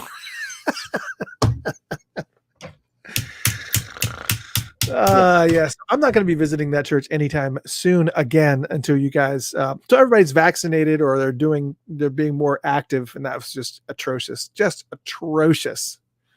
So they're just trying to get you one step closer to heaven. I'm just going to be doing my communion here at the house. I'm going to hell. Yeah, so I don't. Anyway, That whole thing with the checking your temperature. I don't know. I'm kind of like I think that's useless because you can have the virus and spread it and have no symptoms whatsoever. So like checking your temperature, I'm like, why? That one bothers me. Masks, keeping your distance, washing your hands, good ventilation, all that. Yeah, but taking my temperature, yeah. I've always told Jaden, to not get so freaked out. I said, how you catch it. You catch it from, the particles of people coughing or that have had it, or if you're touching things and then you touch your face and you touch. I said, just be cognizant of those things. Don't get in people's faces. Keep your distance, especially if they're not wearing a mask. If you feel if you hear somebody coughing, that doesn't sound like just somebody clearing their throat, but it sounds like, there's congestion or whatever, go the other way. It's just be cognizant of things. If you're touching a bunch of stuff in the store, the grocery store or whatever, as soon as you get in the car, I know people that go like way overboard. Like as soon as they get the groceries home, they're like Lysoling everything. And it's just like, okay. Okay. Yeah, I don't think you need to do that. Calm down. I can it see if doesn't you're even live that long on those. Yeah. Yeah, the shopping carts, I can see all that where he doesn't get pushing the shopping cart in his car. But it's just calm down. It's common sense. It really is. It's all just common sense, But yeah, no, someone was asking, did I leave the church? No, I stayed. I was there, but I was very uncomfortable, and I'm not going back anytime soon. Not until I fix it. I gotta fix it. Marsha Dickinson says the Georgia Senate race is not looking good for Democrats. Is it not? Really? Anybody want to look to see the latest? We're here, right? I'm good. By the time I get off election results, let's see. David Perdue leads in the regular election. Yep, it looks like. Yeah, well, it Perdue, looks like the Republicans are ahead of both. And Leffler. Yeah. But there's also a bunch of those early votes that still haven't been counted. So there was definitely an expectation, just like there was with the general election, that you would see that. So there's still a possibility. I don't think it's out. We got Biden and Kamala in there for president and vice president. I don't necessarily have a problem with Republicans winning here in Georgia. I don't think that any particular party should have full-blown access to kind of do whatever they want to do. I think there needs to be checks and balances, and there needs to be some type of, in the middle. I don't want to be railroaded. What the problem is that, you get all these people that have migrated down here into Georgia from New York and New Jersey, where they're Democrat run and the taxes are just through the roof because of everything that's in the place. I mean, you get, when 45 to 52% of your paycheck is eaten up by taxes in those Democrat run states. I'm not saying I'm Democrat. I'm not saying a Republican. I'm just saying that's ends up what's happening with these tax rates. And then they come down here and they're like, we escaped that, but since we're down here, it's like, okay. I'm all about being fair, and I'm all about, social issues and making sure that, it's I fair. just want shit to get done, man. I'm tired of shit not getting done. That's all they're doing is just fighting with each other, and then nothing's getting done. It's irritating. I mean, I know it's been like that forever, but it's worse than it used to be. It's not going to get done no matter what. It's all insane. I thought I was the Eeyore. I mean, you're so cynical. Hey, look at all the stuff that Obama did, and all it took was Trump being there for 4 years to undo almost everything he did. It's like, yeah, but that doesn't matter if you get one person that doesn't like what you did. Just put somebody else new in there, and but this undo is it all. Yeah, but it hasn't ever been like that before. Not like this. So yeah, this is insanity. Yeah, I just hope it doesn't stay that way. Term limits. I like term limits. I can dig with that. Yeah, all about that. Term limits. Yeah. Well, the biggest thing, we've never had this discussion before, but this has been brought up before many times. That really, the problem to like a lot of the issues in this country could be fixed with a flat tax.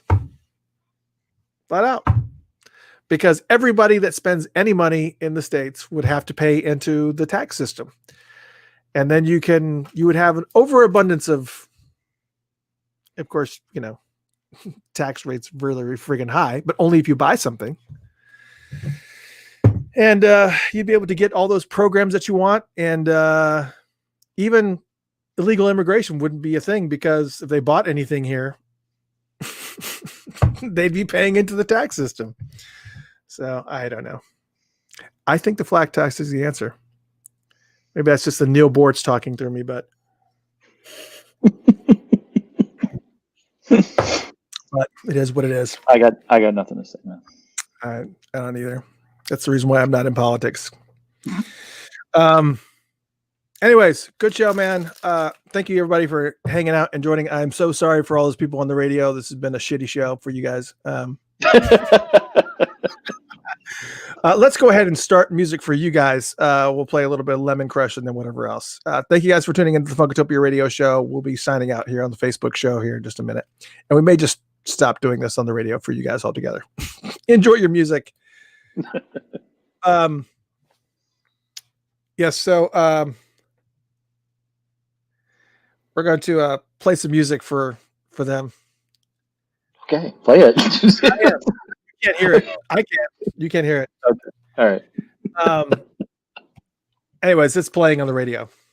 Yeah. And they can still hear me talking too. So actually, well, if I cut that off, I can't hear you. Another great show. Have a good one. We'll talk soon. All right. Brian wants me to play the long version of America, the 30-minute version of America, which you know what? It's funny because what do you think that the worst extended version is that Prince has? Oh,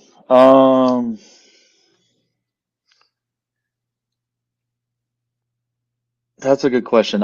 You know what? I really don't like all this. People aren't going to like this.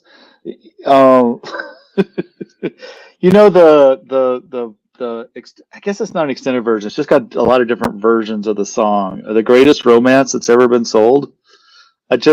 I can't. It's just like it's like 10 songs of the same song, and they're not that different. But extended version, I don't So know. many good extended versions that he has.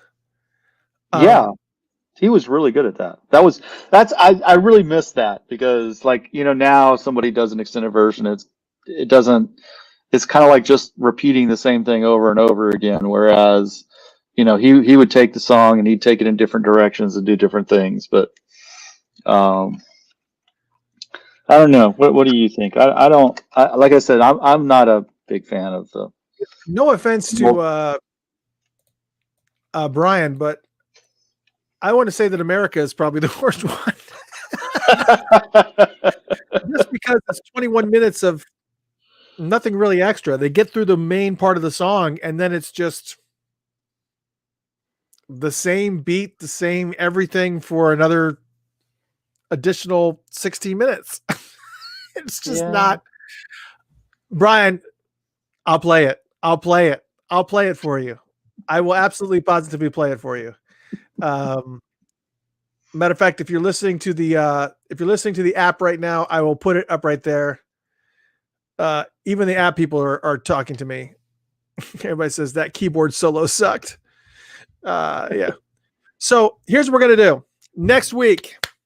We have a direction next week. No shit. You ready? No. Next week. Okay, I'm ready now. and I'm gonna let Rob steer a lot of it, so I don't have to talk too much. Crap. Oh man, we don't want that. And I'll let you guys debate. Matter of fact, I'll let you guys debate. Next week is either going to be Prince's dirtiest songs. Or I don't want my pastor to tune in for that one. Or he's giving you warning now. Warning now. Or extended versions. We'll talk about it. We can talk about extended versions. So when we're talking about Prince's best extended music songs, or we want to talk, and this would be more like of a discussion really for that. But Prince's dirtiest songs or best extended songs, which should we go? What should we do? I'll leave it up. Them or are you asking me? I'll leave it up to the chat room to decide. Yeah. And we'll just, since we can't really play the music, we'll just read the lyrics. Everybody, Brian says dirty extended songs.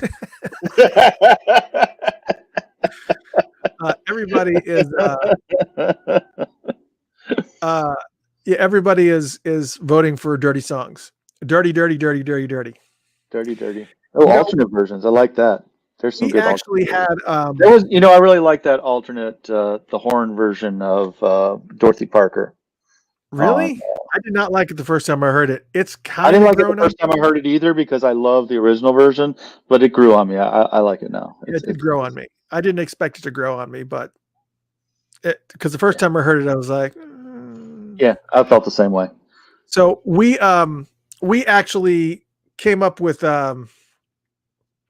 we actually were going to do this dirtiest songs show before, and something happened where I just didn't feel right about it.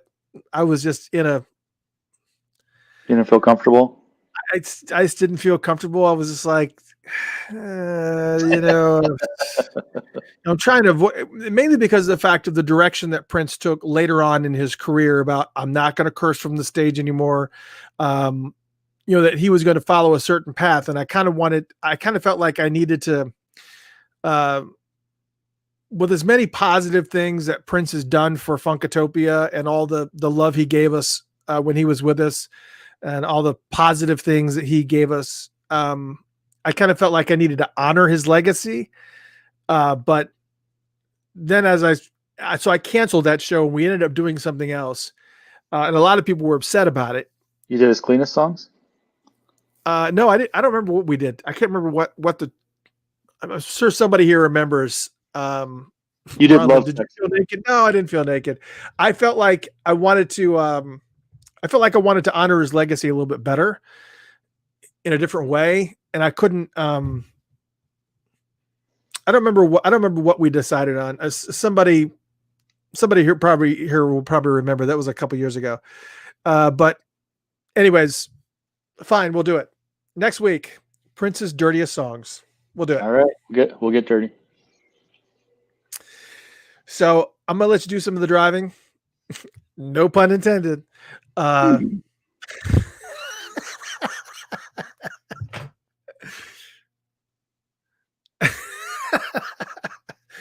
on now. Yeah, I don't. I know people are so upset on the radio station because we're talking over it. Maybe this is what We're we should talking do. over the. Yeah, we're talking over this. You think Because it if I would turn off improve our America? if I turn off the vocals here, actually, there's a way I can probably do this. Do what? I think there's a way that I can disconnect this audio. And never mind. I was we're waiting. gonna end this here in just a minute anyways. Yeah, okay. I can disconnect the audio from the radio station and then still, but it's fine. You guys are okay. You're gonna live.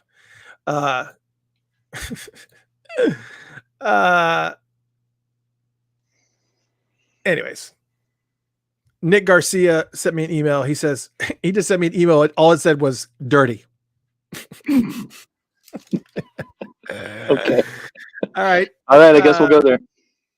Yeah, of course. Yeah, that's good. Chester, that's definitely going to be on the list for sure.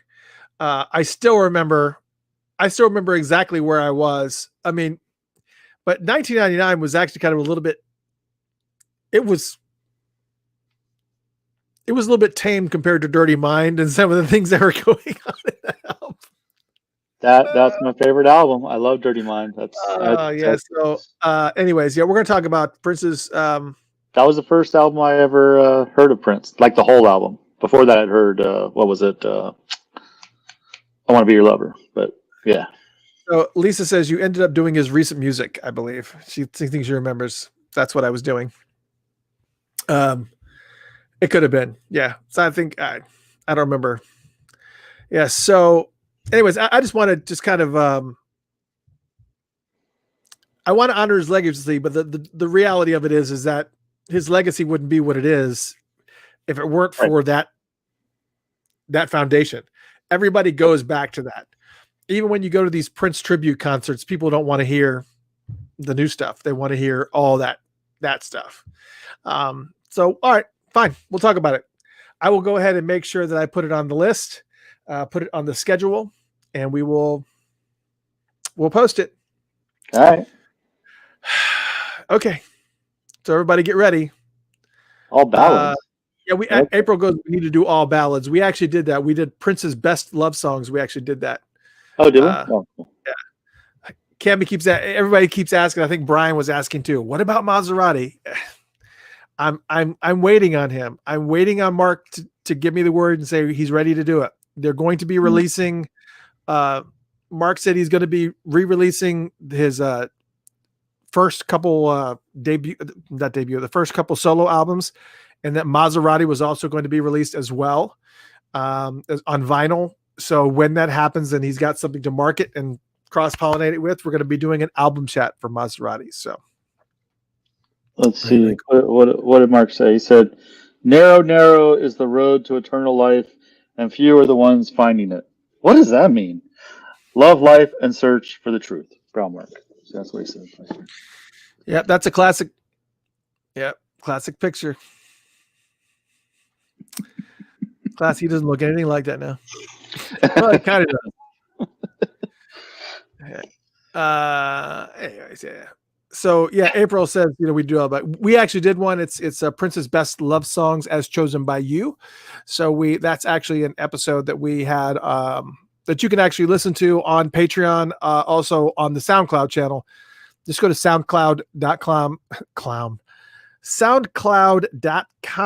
and search for Funkatopia, and you should be able to find that there. It's just Prince's best love songs by you. We actually had one of those, but yeah. Do you remember what a couple of them? I'm just curious. I don't remember that one. Which one? Do you remember a couple of the ones that everybody agreed on? Because I don't. Yeah, it was a lot of like Adore, and Do Me Baby, all the ones that you would expect to all the ones you expected to be on there. And I of Love You course, and Me. there were other ones that were on there were the kind of romantic, but kind of not like I Love You, but I Don't Trust You Anymore. Those types of so there's a lot. There was a lot in the mix. It was actually a lot of fun too because we actually mixed it. We actually mixed it with songs. So we talked a little bit about songs and then we played it. We talked a little bit of songs and we played it. So, and it was actually cool because we only did the audio version only. So we didn't have to be worried about the video and doing all this stuff. So it was actually cool. Slow Love was on there too. Yeah. Chester wanted to know how about inspiring artists using Prince samples as a tribute? There's plenty of, I mean, he was real particular about people using any of his music in any of the stuff, but it was what it was.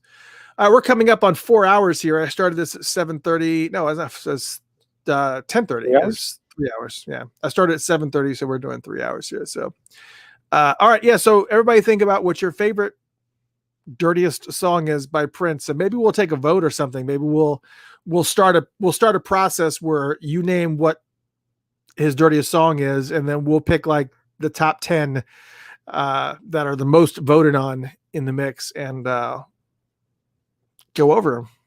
Maybe play them on the show and should be fun. Yeah. What happens. And we might do an audio only version of this because I don't know how much, because it's so much easier to do audio and then also do and switch back and forth between the songs and this. And so maybe we'll just do an audio only show, just on the radio. Sure, Chester, you can send it to me. shout@funkatopia.com. So you can do all that. All right. Good night, everyone. Rob, thanks so much. Cammie says no. She wants us to stick with video. All right. We'll figure it all out. We'll come up with something. Yeah. All right. Good night, everyone. Thank you guys for tuning in again. Funkatopia Live. You guys are unreal. Just unreal. Good night, everyone. Have a good one. Good night. Get some rest. Rob, thanks again, brother. Tamar, you're probably still watching. Thank you so much. Here, get to work. We're ready for March. TamarDavis.com. Get to it now. See y'all. Adios.